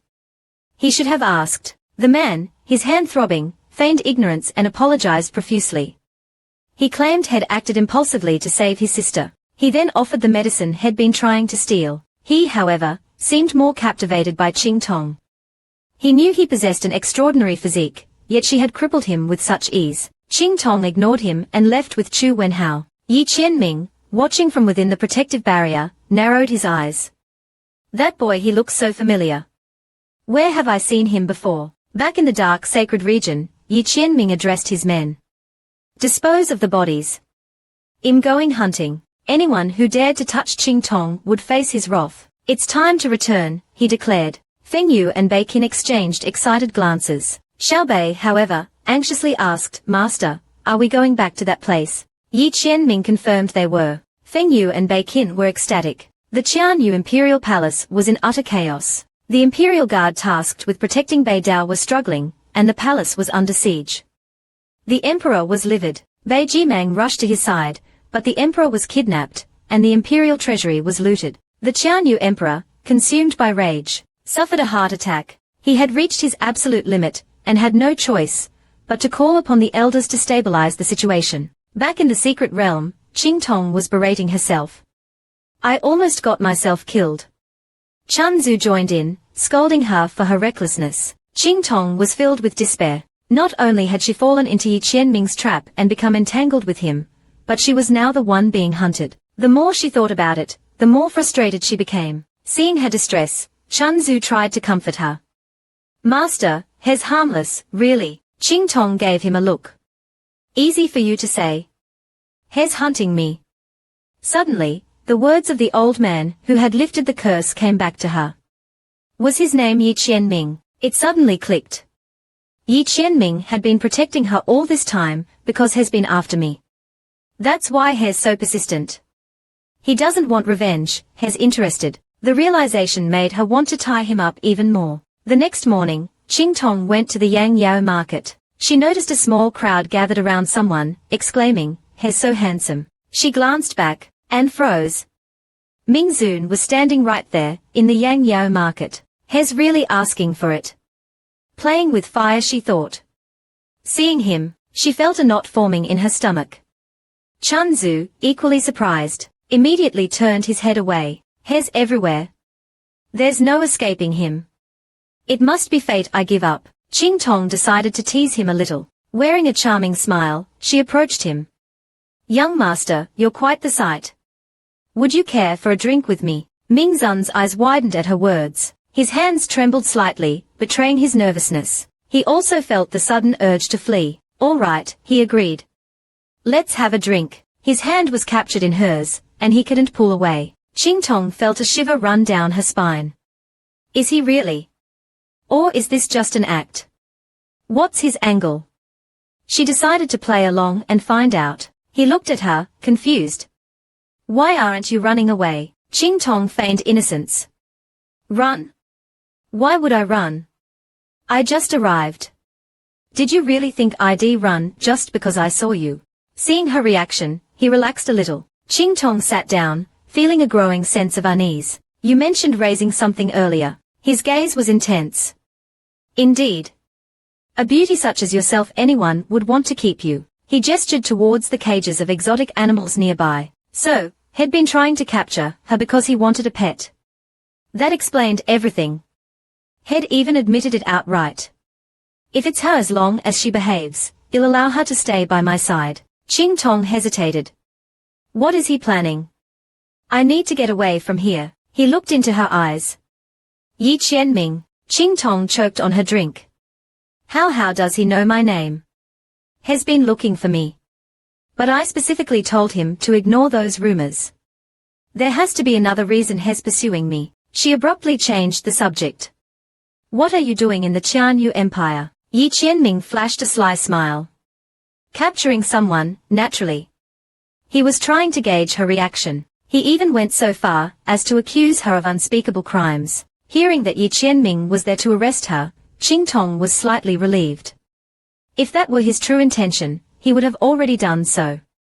She was being paranoid. Yi Qianming continued to drink, making Qingtong nervous. He thought, I'm going to see how much longer you can keep those eyes open. Qingtong matched him drink for drink. After a while, the alcohol started to take effect, blurring her vision. Yi Qianming offered another cup, but Qingtong adamantly refused. His true purpose was to protect her. Sensing this, Yi Qianming reached out. He really does like men, their fingers brushed against each other. A peculiar warmth bloomed in Yi Qianming's chest. He blushed and quickly averted his eyes. His heart pounded.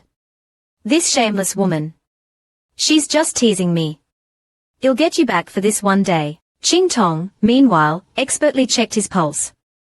Same as always. Weak. His constitution was truly terrible. She still couldn't determine the cause. It was a strange and baffling ailment. Though he normally hated to be touched, he was starting to enjoy the feeling of her fingers on his wrist. Qingtong was confused. The more she looked into this, the less sense it made. Yi Qianming asked, how's business going? Qingtong simply replied, fine. Inwardly, she was frustrated, however. Another dead end. Her vision was blurring rapidly. She needed to fix this, fast. Just as she was about to excuse herself, he stopped her. Trying to run again, he placed a hand on her shoulder. We agreed to drink until we both collapsed. Don't break your promise. What's happening? Why won't he just let me go? She wondered, inwardly cursing her mother for this mess. He seemed to have read her mind. Your eyes are failing. I'll wait right here until you collapse. Seeing as she was trapped, she decided to go along with his charade. Qingtong realized, yet again, that she'd been tricked. I'm such an idiot. Seeing her frustration, Yi Qianming smiled to himself. Suddenly, he clutched his stomach. I need to relieve myself. He grinned slyly. Don't worry, I'll have bacon. No? Qingtong interrupted. It's fine, I'll accompany you. Qingtong inwardly groaned. She'd fallen into his trap again. Why am I so stupid? Seeing her frustration, Yi Qianming's expression softened. Suddenly, he clutched his stomach and let out a loud, theatrical moan. Oh, this isn't good. He gave her a sly glance. It seems I must impose upon your kindness. Bacon stared blankly, thinking, what a drama queen. Feng Yu, however, was secretly amused. Oh, master, you're really laying it on thick. Yi Qianming suddenly stood up. Since Tong Tong is so insistent, I shall accompany you. Qingtong had no other option but to ask Bacon for help. Little Bay, please. Bacon puffed up his chest. Don't worry. I'll keep a close watch on him. Yi Qianming smiled inwardly. Let's see you escape now. A short while later, he grew restless. Feng Yu reassured him. Relax, master. We've taken precautions. He's not going to cause any trouble. Yi Qianming, however, crushed his wine glass. Qingtong was still with Bacon. His eyes narrowed. He could sense Bacon's killing intent. What was he planning? Bacon reached out and grabbed Yi Qianming's hand, a gesture that made Yu Lao want to chop his hand off. Yi Qianming found this annoying. He put his ring on the table. "I'm taking you somewhere to meet some associates." Intrigued, Yi Qianming went along with him. They entered a room. A sense of foreboding washed over Yi Qianming. A group of men charged at him. He stared, wide-eyed. A wave of killing intent erupted from within him. He looked around for Qingtong, but Shed disappeared again. Shed abandoned him yet again. He heard the sound of explosions coming from behind him, and his fury surged. There would be hell to pay. Chan Zhu was terrified. He was starting to believe that he and Zhu Gan would actually be forced to become a couple. Qingtong smacked the stupid pig. He was then tasked with collecting all of the refining equipment. Every single piece was enormous, easily large enough to fit hundreds of people inside. Chan Zhu marveled at the sheer size. Just where did she find so many high-grade tools? Qingtong, her face smeared with peeling makeup, replied nonchalantly, "They are for traps, of course." Yi Qianming arrived at the prearranged meeting place, looking rather flustered. "Zitong, you couldn't wait to ditch me again." He was now certain that Shed faked being ill. Bei Qin and Feng Yu were baffled. "Master, what are you talking about? What happened?" Yi Qianming was exasperated. "That woman took me to a brothel. Do you get it?" Xiao Bei flew into a rage. "I'll tear her to shreds. I swear, I'll make her pay for this." Yi Qianming became even angrier. "How dare you speak about her in that way? I will not tolerate such disrespect." Bei Qin felt uneasy. Could it be that Master harbored feelings for Ziyi? Yi Qianming's reaction all but confirmed his suspicion. He remembered the conversation he'd overheard between Feng Yu and himself. Does Master like Ziyi? He thought about how brazen the woman was, her mischievous and carefree nature, her animated and dramatic expressions whenever she was in his presence. He had to admit he was head over heels. Bei Qin cautiously asked, "Master, do you like Ziyi?" Feng Yu immediately clamped his hand over Bei Qin's mouth. "Do you want to die? Never say anything like that again." Terrified, Feng Yu dragged Xiao Bei away. Yi Qianming was snapped out of his reverie. "Like her," Feng Yu explained, "if you find yourself constantly concerned about someone's safety, easily angered by anything they do." Feng Yu was certain this was love, and looked expectantly at Yi Qianming. Yi Qianming suddenly understood. If I love her, then she belongs to me. That woman had made the first move. Now that he'd admitted his feelings, he wouldn't let her escape. Late that night, he made his way to the underground vault of the Qianyu Imperial Palace. Qingtong materialized in front of some ancient script. She quickly activated her formations, easily bypassing the security measures, and stepped inside. Qingtong frowned. The Qianyu Imperial family is incredibly meticulous. A barrier really. It was a specialized energy barrier, activated only by royal blood. Chan Zhu thought they were out of luck. Qingtong smirked. There are more ways to skin a cat. Besides blood, we have medicine. She then took out some shu mi rings, and tossed them casually inside. The rings detonated immediately. She was checking the strength of her explosives. She had ordered her subordinates to refine the shu mi rings, and distribute them while she gathered the ingredients she needed from the vault. As time ticked by, she methodically arranged the ingredients, following the instructions of an ancient recipe. Chan Zhu watched skeptically. Do you even know how to refine medicine? Of course, she did. She was following the ancient recipe to create medicine that would help her grandfather recover. The crucial final step was to imbue the concoction with the power of heaven and earth, thus maximizing its potency. As she carefully added the last ingredient, the vault's roof exploded outward with a loud boom. Qingtong and Chan Zhu stared, stunned. The Qian Xingguo was finally finished. Lao Sen cried out in excitement as the cauldron blew up. Chan Zhu, however, just chuckled. He'd seen far too many explosions to be impressed. That has to be Qingtong's biggest failure to date. He failed to notice the dark figure descending from above. Without warning, it crashed down upon him, pinning him to the ground. A terrified scream ripped through the air. Night had fallen, and the medicine was finally finished. Qingtong's eyes snapped open. Seeing the completed medicine, she cried out, "It's finally done." Chan Zhu sighed with relief. After so many explosions and wasted medicinal ingredients, he could finally relax. Just as Qingtong was about to consume the medicine in one gulp, Xiao Zhu tumbled onto the table. The medicine needed to heal her eyes was also complete. Chan Zhu frantically searched for it, and Qingtong joined him. Amidst the chaos, she stumbled upon a letter. It was a recommendation to the Da Qin Sheng Yuan Academy. Recalling the old man from Heiyu, Xiaozu was sure had been impressed by Qingtong's talent, and had sent a recommendation. A voice suddenly interrupted his thoughts. Several figures materialized in the room. To their surprise, it was Luo Qingtong. Elsewhere, Xiaobei was desperately searching for Feng Yu. Ever since their last encounter, Feng Yu had removed the seal. Now, traces of Juyu Huang realm energy lingered in the river. Unable to swim, he began to panic. A splash suddenly made him think that Feng Yu had. He turned to find Zhu Fei standing there, a smile on his face. Remembering what had happened at Dai Sifang sent a shiver down Xiaobei's spine. Zhu Fei, flustered, quickly explained had been about to jump in to save him, but Feng Yu had stopped him. Feng Yu angrily demanded to know, why did you hurt Xiaobei? You'll pay dearly if anything happens to him. He was, after all, Bei Ke's subordinate. Feng Yu, however, was shoved aside roughly. He was unworthy of being near Xiaobei. Suddenly, Xiaobei surfaced. Noticing tears in Feng Yu's eyes, Feng Yu pulled Xiaobei into an embrace. It's my fault. I shouldn't have left you. Seeing him cry, Xiaobei felt an unfamiliar pang of guilt. Zhu Fei watched them, a warm feeling blossoming in his chest. However, seeing them in each other's arms, sparked an unusual sense of jealousy within him. Xiaobei was startled by Zhu Fei's actions and stared at him, wide-eyed. He couldn't imagine the trauma Zhu Fei must have endured at Dai Sifang. He forced a smile and explained the situation.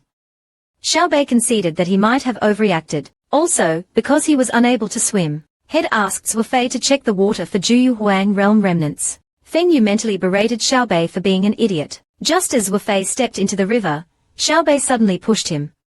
Feng Yu's reaction was purely instinctive. Xiaobei watched in stunned silence as Feng Yu picked up an enormous boulder without any effort, and hurled it into the water. Zhu Fei, who was still underwater, was completely oblivious to the imminent danger. Thousands of miles away, Feng Yu had his troops surround the Luo residence. The Wang clan's forces had failed to capture the crown prince, who was now Qingtong's hostage and bargaining chip. The Wang clan immediately reported this to Qian Yu. Yu Wenzhou pleaded with the emperor, who then ordered Yu Wenzhou to retrieve the crown prince and wipe out the Luo family. The man stood before the Luo residence.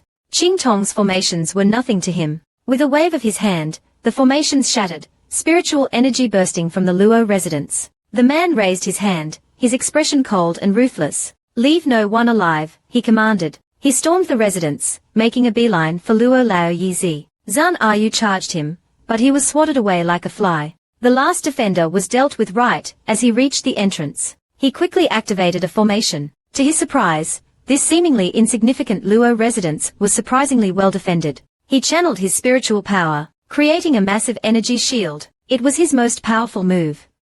Yi Jian Cheng Cheng. Suddenly, a sword beam from the Luo family sword slashed through his defenses. Qingtong, in Hazi disguise, stood before him. Countless figures poured out of the Luo residence. He ordered his men to prepare for battle. He would deal with these intruders personally. Chunzu, worried about Qingtong's condition after she consumed all that potent medicine, urged her to be careful. Qingtong, however, ignored him. The man was surprised to see Ziyi Guitong defending the Luo family. Ziyi's identity was far too sensitive. He approached cautiously. Is there anything I can help you with? His dual swords transformed, becoming deadly weapons. An icy killing intent emanated from Qingtong, blanketing the entire residence. The man introduced himself. I am Yu Wenzhou of the Qian Yu imperial family. This only served to strengthen Qingtong's resolve. His sword technique was effortlessly countered. As the mist cleared, his protective armor became visible. Xiaozu warned, careful, master. That's Wu Di armor. The man laughed maniacally.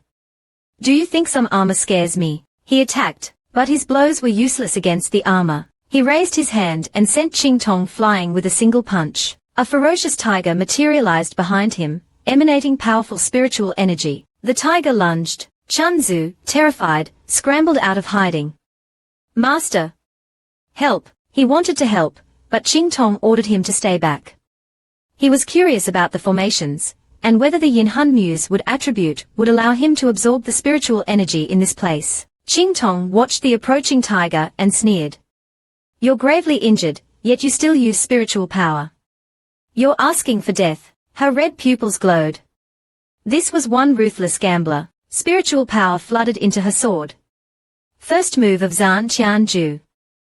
Fa Ju. An immense force slammed into the tiger's paw. The tiger roared in pain. The next day, a group of unwelcome visitors arrived at the Luo residence. The Luo family will be destroyed because of Luo Qingtong.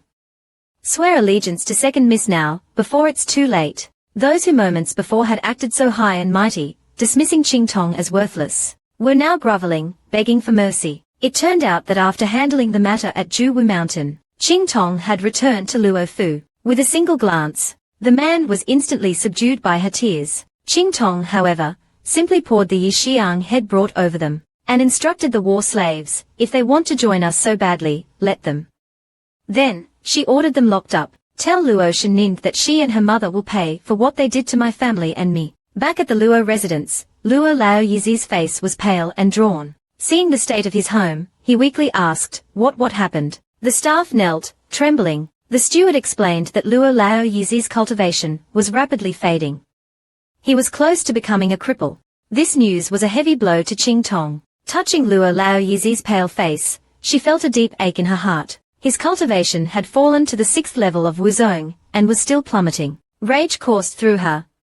Who could be so cruel and insidious? The steward explained. It was all part of Luo Qingtong's scheme. After Luo Lao Yizi collapsed, she had seized control of the Luo family, spreading rumors and blaming Qingtong for their downfall. Qingtong, however, suspected that Luo Qingtong wasn't acting alone. She simply didn't have the guts, or the intelligence to pull off something like this. The Qianyu imperial family must be behind it. Luo Qingtong was just a pawn in their game. Luo Lao Yizi suddenly stirred. Seeing Qingtong safe and unharmed, he sighed in relief. He blamed himself for his recklessness, which had resulted in his coma, and caused Qingtong so much worry. Qingtong, noticing his guilt, reassured him. Grandpa, please don't worry. I'll take care of everything. Luo Lao Yizi chuckled weakly. A bit of lost cultivation is nothing. As long as you're safe. Qingtong's eyes filled with tears. Luo Lao Yizi had sacrificed so much for her. How could she ever repay him? She held his hand. Grandpa, don't you worry. I'll protect the Luo family. I'll help you recover, and you'll be stronger than before. At Luo Qingtong's residence, the Luo family's plaque hung proudly above the gate. Inside, Bai Lian and her family celebrated. Now that they were in control of the Luo family, they raised their glasses to Qingtong's misfortune. Suddenly, the sound of horses' hooves broke the celebratory atmosphere. By the order of eldest miss, we are here to apprehend everyone from the second branch and seize all assets. Bai Lian's mother flew into a rage. The war slave presented the imperial edict, and fear rippled through the room. Bai Lian was terrified. She was shocked to discover that a mere guard was a 5th level woohoo. How can it be that Luo Qingtong commands such powerful guards? Seeing their hesitation, the war slave advanced. Bai Lian and her family cowered, backing away in fear. Bai Lian glanced around wildly. Then, in a desperate act of self-preservation, she shoved her father towards the war slave. In the chaos that ensued, the war slave easily subdued him. During the hasty retreat, Bai Lian even threw her maids at the guards, willing to sacrifice anyone to save her own skin. Screams of terror and fury rang out from the entrance. The men were taken to the dungeons, but Lao pleaded for mercy, citing his loyalty to Wang Xifeng and the Qianyu emperor. Qingtong was also informed by the war slaves that Bai Lian had fled to the Da Qinsheng Yuan Academy. When Qingtong arrived at the dungeons, she saw the man begging the guards. She sneered. Your father is being used as a shield, and you still expect him to rescue you. The man, however, truly believed that this was Ning Er's scheme. His eyes were filled with a cold hatred. He wouldn't forgive anyone who harmed his grandfather, especially those who manipulated events from behind the scenes. He called the man spineless, less than human, for sacrificing his own father. Lao oblivious, continued to argue. As Qingtong pulled out a few pills, she ordered the first war slave to give Luo Lao the pills, and to release the decoy outside. Luo Lao turned pale. After the man swallowed the pills, he felt a surge of power. However, using this newfound strength would have dire consequences. If he didn't use it, however, he'd turn into a monstrous beast. Luo Lao cried out desperately, Ning I will never forgive you. Qingtong ignored him. Bai Lian was next. That night, Qingtong sat in her study, poring over the account books.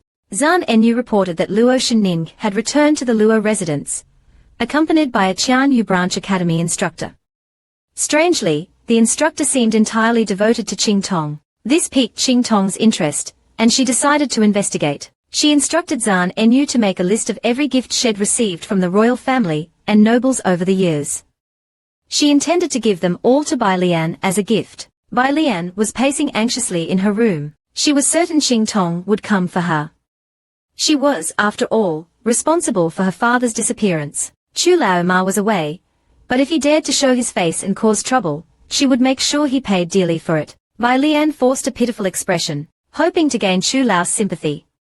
He believed she was simply too kind, making her an easy target for Qingtong's bullying. Suddenly, a loud crash startled them. The Luo family plaque was lying in pieces on the floor. Qingtong, seated majestically on her horse, ordered the war slaves to destroy the plaque. She slapped Bai Lian, whose face was caked in makeup, for having the audacity to still call herself a Luo. The war slaves enthusiastically carried out the order. Stop!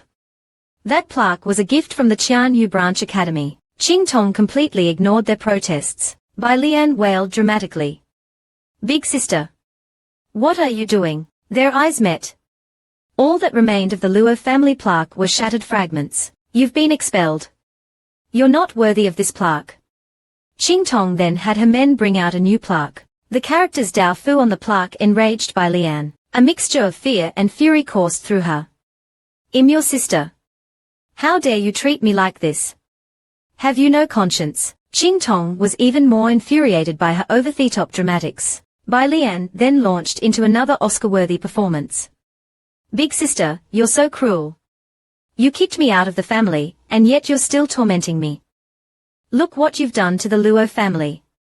Grandpa's failing cultivation is all thanks to you. Qingtong might have let it slide had Bai Lian not brought up Luo Lao Yizi.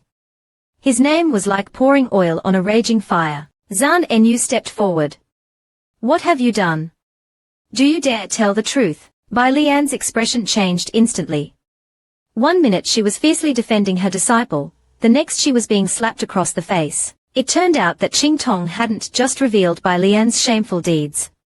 She also had undeniable proof. Just now, when confronted with the accusations, Bai Lian had shamelessly tried to hide behind Chu Lao, who couldn't stand to see his precious disciple being humiliated. To Qingtong, however, Bai Lian was just a spoiled brat, abusing her connection to the fifth prince to cause trouble. Qingtong frowned. And who is this mutt? The Luo family's affairs don't concern him. Bai Lian twisted Qingtong's words to her advantage, pointing out that Chu Lao was a Qianyu branch academy instructor. Qingtong inwardly scoffed at the old fool for being tricked so easily by Bai Lian and used as a shield. What an idiot, she thought. She sneered at him, making her disdain clear. Chu Lao, enraged, threatened to teach her some manners. Qingtong, however, was unfazed. Chunzu was really itching to teach that old man a lesson. Qingtong stopped him. She much preferred watching the show. She ordered the war slaves to bring forth the account books. So, Chu Lao wants to defend his precious disciple. Fine. Let's go over these accounts, then. With that, she threw Jiaomu into Bai Lian's arms, making her stumble. Chu Lao paled when he saw what was in the account books. He tried to intervene, but it was futile. He insisted that the records were fabricated, that none of the items had ever existed. Qingtong, however, knew all of Bai Lian's tricks. Oh really? Then do you dare to let me search your residence? The war slaves were immediately dispatched. Bai Lian looked at Chu Lao, her last hope, her face pale, her heart pounding in her chest. Those were all gifts from you. These were the words that sealed her fate. Qingtong didn't miss a beat. Gifts from the Qianyu imperial family, you say? You think I'd just give those treasures away? Did you really think I would return them? Bai Lian was speechless, tears rolling down her face. You're just jealous. Jealous that I'm more talented than you. Suddenly, a shout interrupted her fake tears. How dare you use your mother's money for this? Bai Lian insisted that Qingtong had forced her to accept those treasures. Qingtong's patience had worn thin. I stupid? Forcing you to take gifts. Who's the delusional one here? She ordered the war slaves to confiscate everything. Anyone who tried to stop them would be considered an enemy of the Qianyu imperial family. Bai Lian, her carefully laid plans crumbling around her, desperately pleaded with Chu Lao for help. Chu Lao stood up resolutely. This is simply a ploy to get back the recommendation and the family heirloom. He accused Qingtong of disrespect, declaring she would never be allowed to enter the Qianyu Academy. Qingtong, however, was unmoved. That thing's been used. I don't want it. Entering Qianyu Academy is about ability, not connections. She stared at his jade pendant. And isn't this the engagement token from the fifth prince? This threw Chu Lao into a fit of rage. He ripped the pendant from his neck and roared at Bai Lian. Didn't you say it was a gift from the Qianyu imperial family? Bai Lian was speechless, her face ashen. Qingtong roared with laughter. This is my definition of reaching one's limit. I don't know about yours. She slapped Bai Lian hard. Chu Lao had never before experienced such utter humiliation. Qingtong, twisting the knife, clapped her hands gleefully. She tossed the jade pendant aside and stormed out, triumphant. She loved to see others suffer, while she remained completely untouchable. Xiaozu arrived, clapping his hooves in approval. Suddenly, the Juyu Huang realm seal trembled. Qingtong was startled. Xiaozu jumped. Why was the seal, after being dormant for so long, suddenly active? Qingtong was in the middle of lecturing Bai Lian, but she disappeared in a flash. Something was clearly happening with the Juyu Huang realm seal. The commotion was caused by the man's return. Yi Qianming's thoughts were consumed by Qingtong. Back in the dark sacred region, countless people bowed before their returning sovereign. His arrival instantly calmed the chaotic atmosphere. Feng Yu and Bai Shou exchanged knowing glances. Yu Lao teased him. I thought you'd been lured away by that invitation. The man simply raised his hand, revealing the magnificent dragon fang sword on his finger. Yu Lao was surprised. He hadn't really thought he would come back to the dark sacred region. Yu Lao looked at the ring thoughtfully. Don't tell me you came back just for that. You were really taken in by that little invitation. Xiaobei boldly declared, that invitation wasn't from a woman, master. Just as he was about to offer a flustered explanation, Yi Qianming's glare silenced him. Yu Lao, seeing his flustered reaction, pressed him. So, you really were smitten by that invitation? Xiaobei tried desperately to deny it. Feng Yu interrupted, explaining that Qingtong had probably misinterpreted Master Mingzun's intentions. She'd likely assumed he was merely pursuing her. This only frustrated Yi Qianming further. Not only did I tell her my name. We bathed together. I let her touch me freely. I even gave her the Juyu Huang realm sword. What more does she want? Feng Yu's lips twitched. Honestly. This oblivious sovereign. Feng Yu tried again. Maybe Qingtong just sees your actions as admiration, not romantic interest. Yi Qianming stubbornly refused to admit his true feelings. Confess? Me? I, Mingzun, would never. Enough, Feng Yu sighed, turning away. Dejectedly, he wondered where had gone wrong. Seeing his master's increasingly gloomy expression, Feng Yu suggested, Master, maybe Qingtong just sees things differently. Perhaps, with your royal status, she just assumes you're just another admirer. This gave Yi Qianming something to think about. How could he make her reciprocate his feelings? At that moment, Qingtong was in the red light district. Even Chun Zhu was impressed with the fake ring Shed created. It was designed to absorb her spiritual energy and disguise its aura, making it undetectable. Once Shed finished the ring, she resumed her Qingtong disguise. Chun Zhu was getting worried. Are you actually trying to get caught? You're walking around as Qingtong. Qingtong, however, had a good reason. Shed cleaned out the Qianyu imperial treasury, and she needed to sell her loot quickly. Chun Zhu mumbled, playing with fire again. She overheard some people discussing how Bei Dao, the Qianyu imperial family's protector, had been challenged. In their efforts to find the culprit, the imperial family had summoned Chu Lao, who ended up severely injured by a mysterious Sheng Zun expert. This incident caused panic and sparked speculation about Mingzun's involvement. Both Qingtong and Chun Zhu were shocked. Since when is he so powerful? Chun Zhu scoffed. Sheng Zun.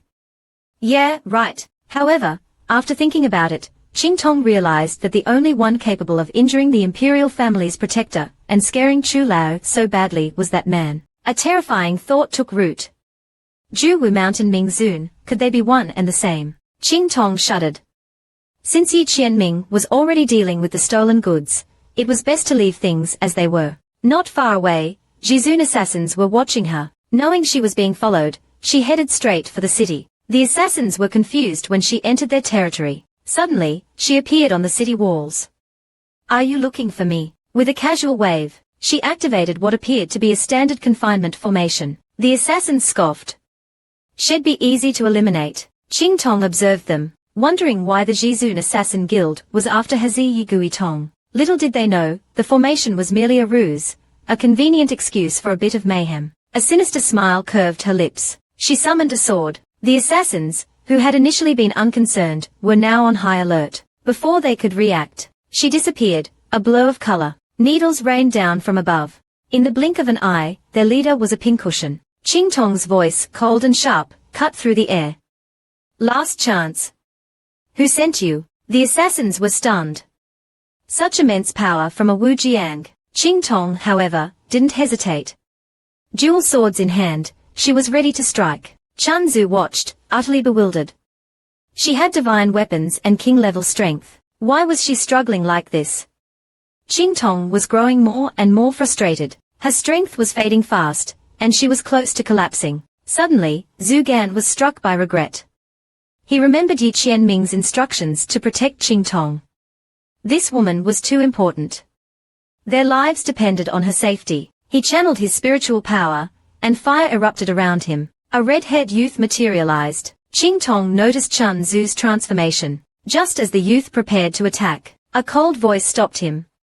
Don't interfere. He, too, was stunned. It was him, the one pulling the strings, manipulating the assassins. A grey-robed man descended from above. The assassins were taken aback.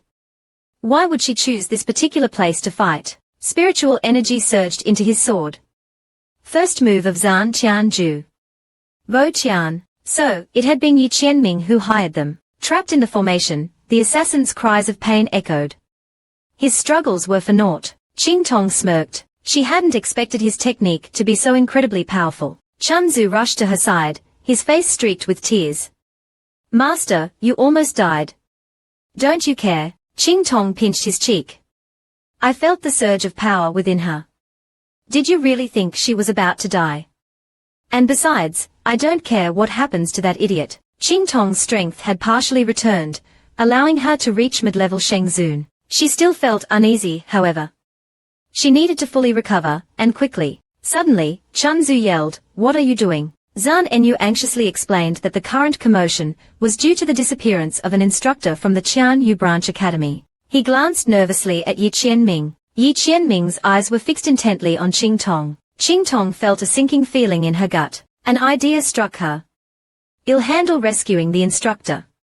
You guys go after the others. Seeing her small frame, he realized just how deeply she cared. Qingtong grabbed his hand. Don't bother, He's injured.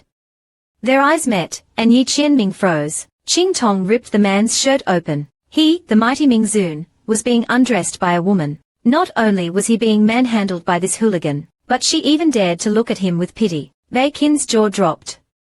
He had never seen anything so scandalous in his entire life. Yi Qianming seethed with anger.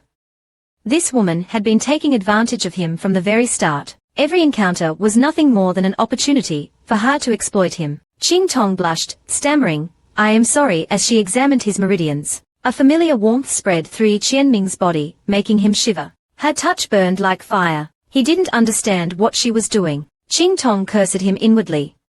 Are your meridians made of iron? Why can't I get the energy to flow? As her hand slid lower, Yi Qianming shouted, "What in the world do you think you're doing?" Qingtong put on an innocent expression. What? I'm trying to heal you.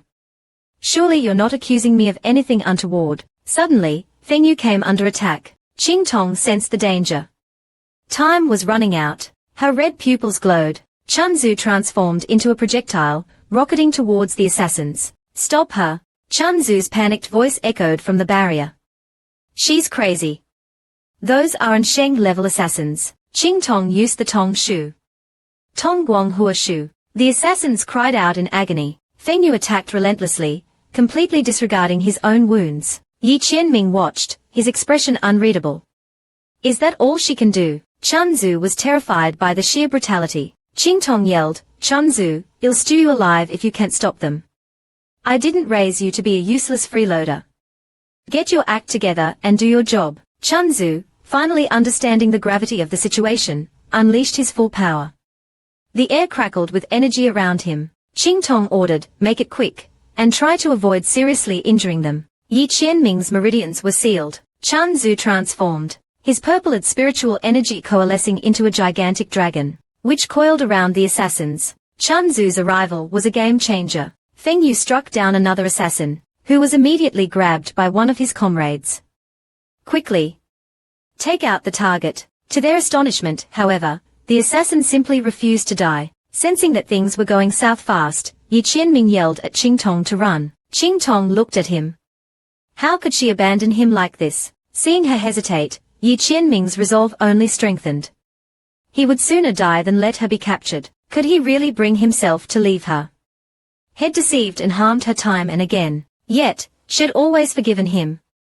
He could end her life with barely a thought. Qingtong suddenly asked, "After everything I've done, after putting you through so much, do you truly not resent me?" Yi Qianming's reply was heartfelt and sincere. "It was my own fault. Why would I resent you?" A wave of guilt washed over Qingtong. The assassins were closing in. Qingtong seemed to have made up her mind. "Close your eyes," she instructed, a resolute glint in her eyes. Yi Qianming pretended not to understand. He prepared to unleash his spiritual power. This worried Qingtong. "Hair's so stubborn," she muttered under her breath.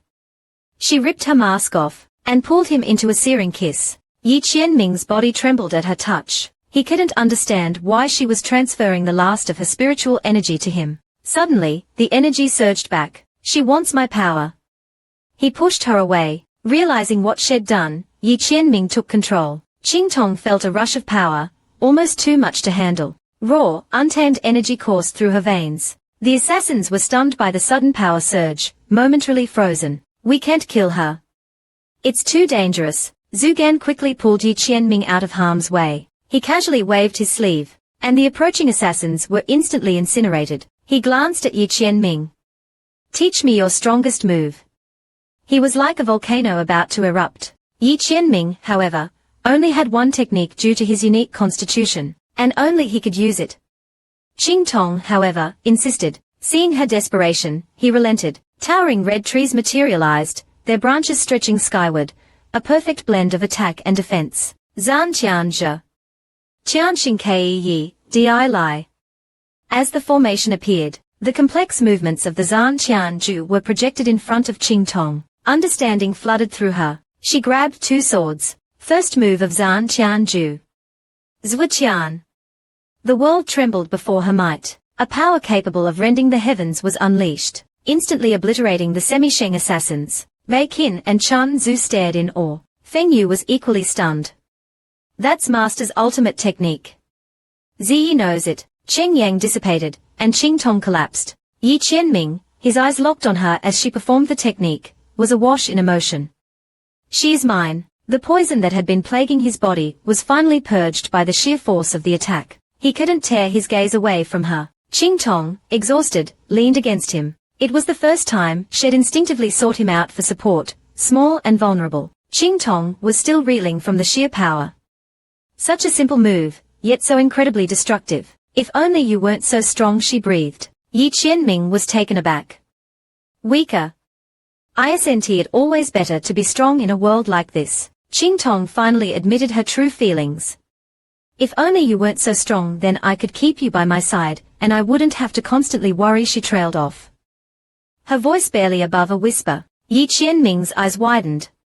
"She wants to protect me, she really, truly does. But you're too powerful, so powerful that I can't control you, and I hate feeling so useless." Yi Qianming was overjoyed. "She wants me to stay with her. She's just worried because I'm too strong for her to protect," he declared. "My power may be overwhelming, but you're always welcome by my side." Qingtong gave a sad smile. His words were a fantasy, a dream too perfect to be real. "Thank you, Zunzu," she whispered, leaning against his chest. He stiffened slightly. Yi Qianming, oblivious to her discomfort, was busy grappling with his own internal conflict. "Why is it so difficult for me to be near her? Is it because Xiao Bei, giddy with excitement, pointed out that Feng Yu was staring at them, winking conspiratorially. "See, Master. That's love." Zan Enyu, however, was beyond disgusted. "They are brothers. This is disgusting. I refuse to watch. Qingtong took out a nourishing pill and placed it in Yi Qianming's hand. He obediently opened his mouth and swallowed the pill. In the entire continent, only Qingtong possessed such a miraculous medicine. Who would have ever imagined the cold-hearted and ruthless Ming Zun could be so docile? The scene was agonizing for Yuan Mo, who was positively burning with jealousy. His spiritual form solidified. That pill, it's an altered version of an ancient formula. I'm the first to try it. Yi Qianming's face was grim. He instructed him to keep the pill refining method a secret. Outwardly, he was to maintain his Zi persona, and he would bear full responsibility if anything happened. Qingtong was touched by his concern and nodded, tears welling in her eyes. It was the second time he'd shown such genuine care for her. The first was concerning the Qianyang Mi, but this time it felt different. Sincere, his heart pounded in his chest. Yi Qianming vowed, with complete sincerity, to always protect her. He didn't notice her tears. She suddenly kissed his cheek, surprising him. Looking at him, she softly whispered, "Thank you." The genuine gratitude in her eyes made Yi Qianming blush. He stammered, asking her to release him. Back at the Dongli Kingdom Palace, the man nervously paced, his mind racing with schemes against Shen Fa. Liu Wenyi looked deeply troubled. They were losing the war. Suddenly, applause echoed through the hall, signaling Qingtong's arrival. Her sudden appearance startled the prince, who immediately ordered his men to kill her. A heavy silence fell over the room. No one dared to move. They just stood there, frozen, useless cowards. He raged inwardly. Do I have to do absolutely everything around here myself? Just kill her. What are you waiting for? My express permission. He was also seething with anger. How dare these insignificant insects defy his orders? No wonder he hadn't been able to find her. She was hiding. He grabbed Yi Qianming's hand. Move. I'll handle this myself. Seeing the fear in Qingtong's eyes, his expression softened. Don't worry, I'm here. He stroked her hair gently. Xiao Qianming glared at him. Do you have to flirt with every single person you meet? Are you that desperate for attention? He was fuming. Qingtong's killing intent spiked. Countless shadows materialized around them, forcing everyone in the hall to kneel before her. She produced some antidote. Yi Qianming, however, stopped her, his voice laced with anger. Such actions were forbidden. Flustered, Ming Zun raised his hands in surrender. Zhan Enyu quickly swallowed the antidote. Satisfied, Yi Qianming began to lecture him. He demanded to know why Qingtong would do such a thing. Qingtong explained that this would effectively turn them into her spies, and send a clear warning to the mastermind behind the attack. To teach her a lesson, Zunzu decided to pretend to be asleep and ignore her. He was still annoyed with her for abandoning him earlier. Qingtong, completely oblivious, didn't realize he was awake. Xiao Qianming was hoping for an explanation, but his pride wouldn't let him ask. Meanwhile, Xiao Qianming was already plotting his revenge. The moment he entered the protective barrier, Qingtong threw her arms around him, pressing her face into his chest. This caught him completely off guard. What are you doing? He stammered. She tilted her head up to look at him, her face mere inches from his. Don't you like it when I'm close to you? Ming Zun was stunned into silence. She likes me. A thrill coursed through him. He was allowed to stay in her room, her private sanctuary. A space of intimacy. Qingtong continued the charade. Relax. Why are you so tense? Yi Qianming was flustered. It was all too much. He begged her to let him go. Qingtong teased, why? You don't like me holding you like this. Who else is allowed to be so close? Seeing how flustered he was, Ming Zun blushed. Let me go. Qingtong, however, refused to release him. She kissed his forehead, catching him by surprise. He touched the spot where she'd kissed him, speechless. He thought, she's getting bolder and bolder. I really am looking forward to tomorrow's class. The man's arm accidentally brushed against hers, and Qingtong cried out in pain. A dark mark appeared on her arm and quickly began to spread. Seeing that she was hurt, Xiao Qianming demanded an explanation from the man. The man, however, merely turned and left. It turned out that to attend classes with Qingtong, had been forced to take on the role of both Wang Yi and pet. The dignified Ming Zun, now reduced to a pet. This fueled his suppressed rage, unleashing a potent wave of killing intent. Qingtong, however, noticed the man was close to collapsing. She reached out and supported him. It's nothing serious. Just a bit of poison. She showed him the mark, already fading. However, in her concern for him, she forgot about her Ziyiguitong identity. Xiao Qianming explained the man's peculiar constitution. His body is host to a complex blend of various toxins, which maintain a precarious balance. He possesses the rare Wan du physique. Qingtong had read about this physique in the ancient medical texts. A fully realized Wan du physique would give him complete control over all manner of toxins. Coupled with powerful techniques and weaponry, this would be an incredibly formidable ability. This sparked her interest in the potential of the trash class. What other hidden talents did they possess? Upon entering the classroom, Xiao Xiao greeted Qingtong and urged her to sit with her. Qingtong glanced at Xiao Qianming, confused. She hadn't noticed him with her the previous day. This is my beloved treasure, Qingtong explained, my pet. He's very useful, and quite obedient. Xiao Xiao blushed, unable to speak. Xiao Qianming inwardly fumed. She's just saying that to make me jealous. Yuan, who suddenly burst into the classroom and glared at Qingtong. He was still trying to figure out how she had broken through his iron skin defense, and was desperate for another opportunity to defeat and cripple her. Qingtong merely stared at him like the fool he was and refused. She looked at Xiao Qianming, silently daring him to try stealing from her again. The consequences would be severe. As Yuan, who reached for Xiao Qianming, Qingtong swiftly grabbed his hand.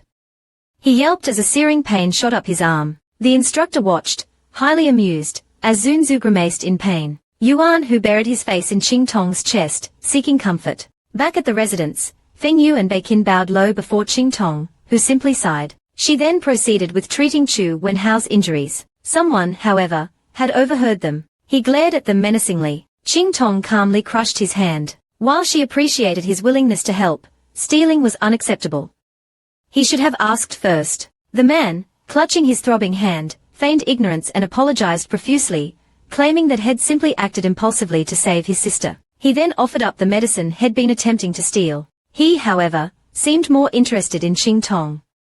He knew he possessed a rare physique, yet she'd managed to cripple him so easily. Qingtong ignored him and left with Chu Wenhao. Yi Qianming, observing them from within his protective barrier, narrowed his eyes thoughtfully.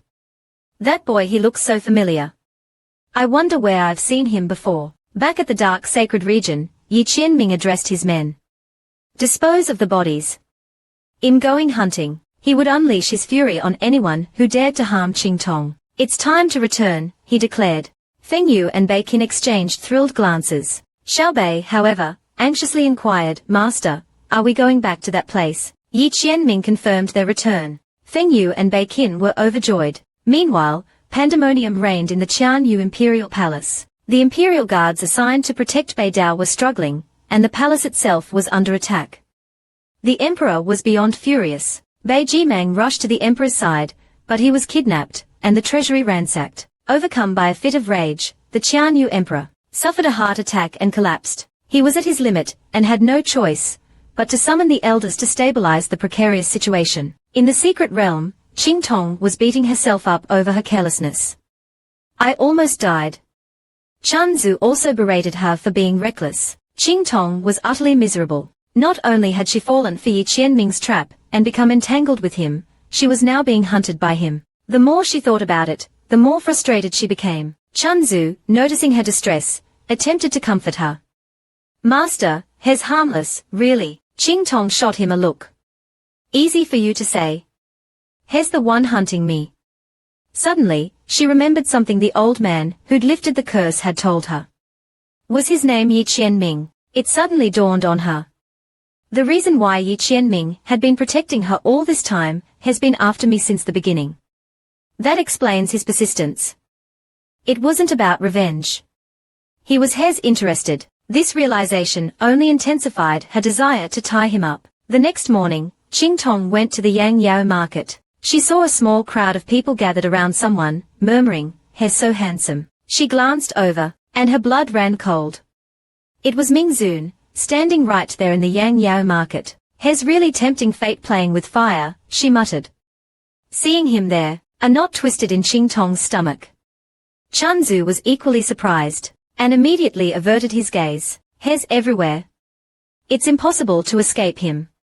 This has to be fate. I give up. Qingtong decided to have a little fun with him. With a charming smile plastered on her face, she approached him. Well, hello there, young master.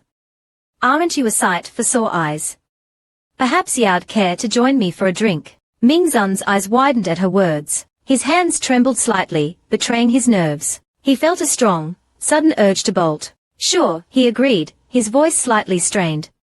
Let's have a drink. Her hand closed around his, and he couldn't pull free. Qingtong felt a shiver crawl down her spine.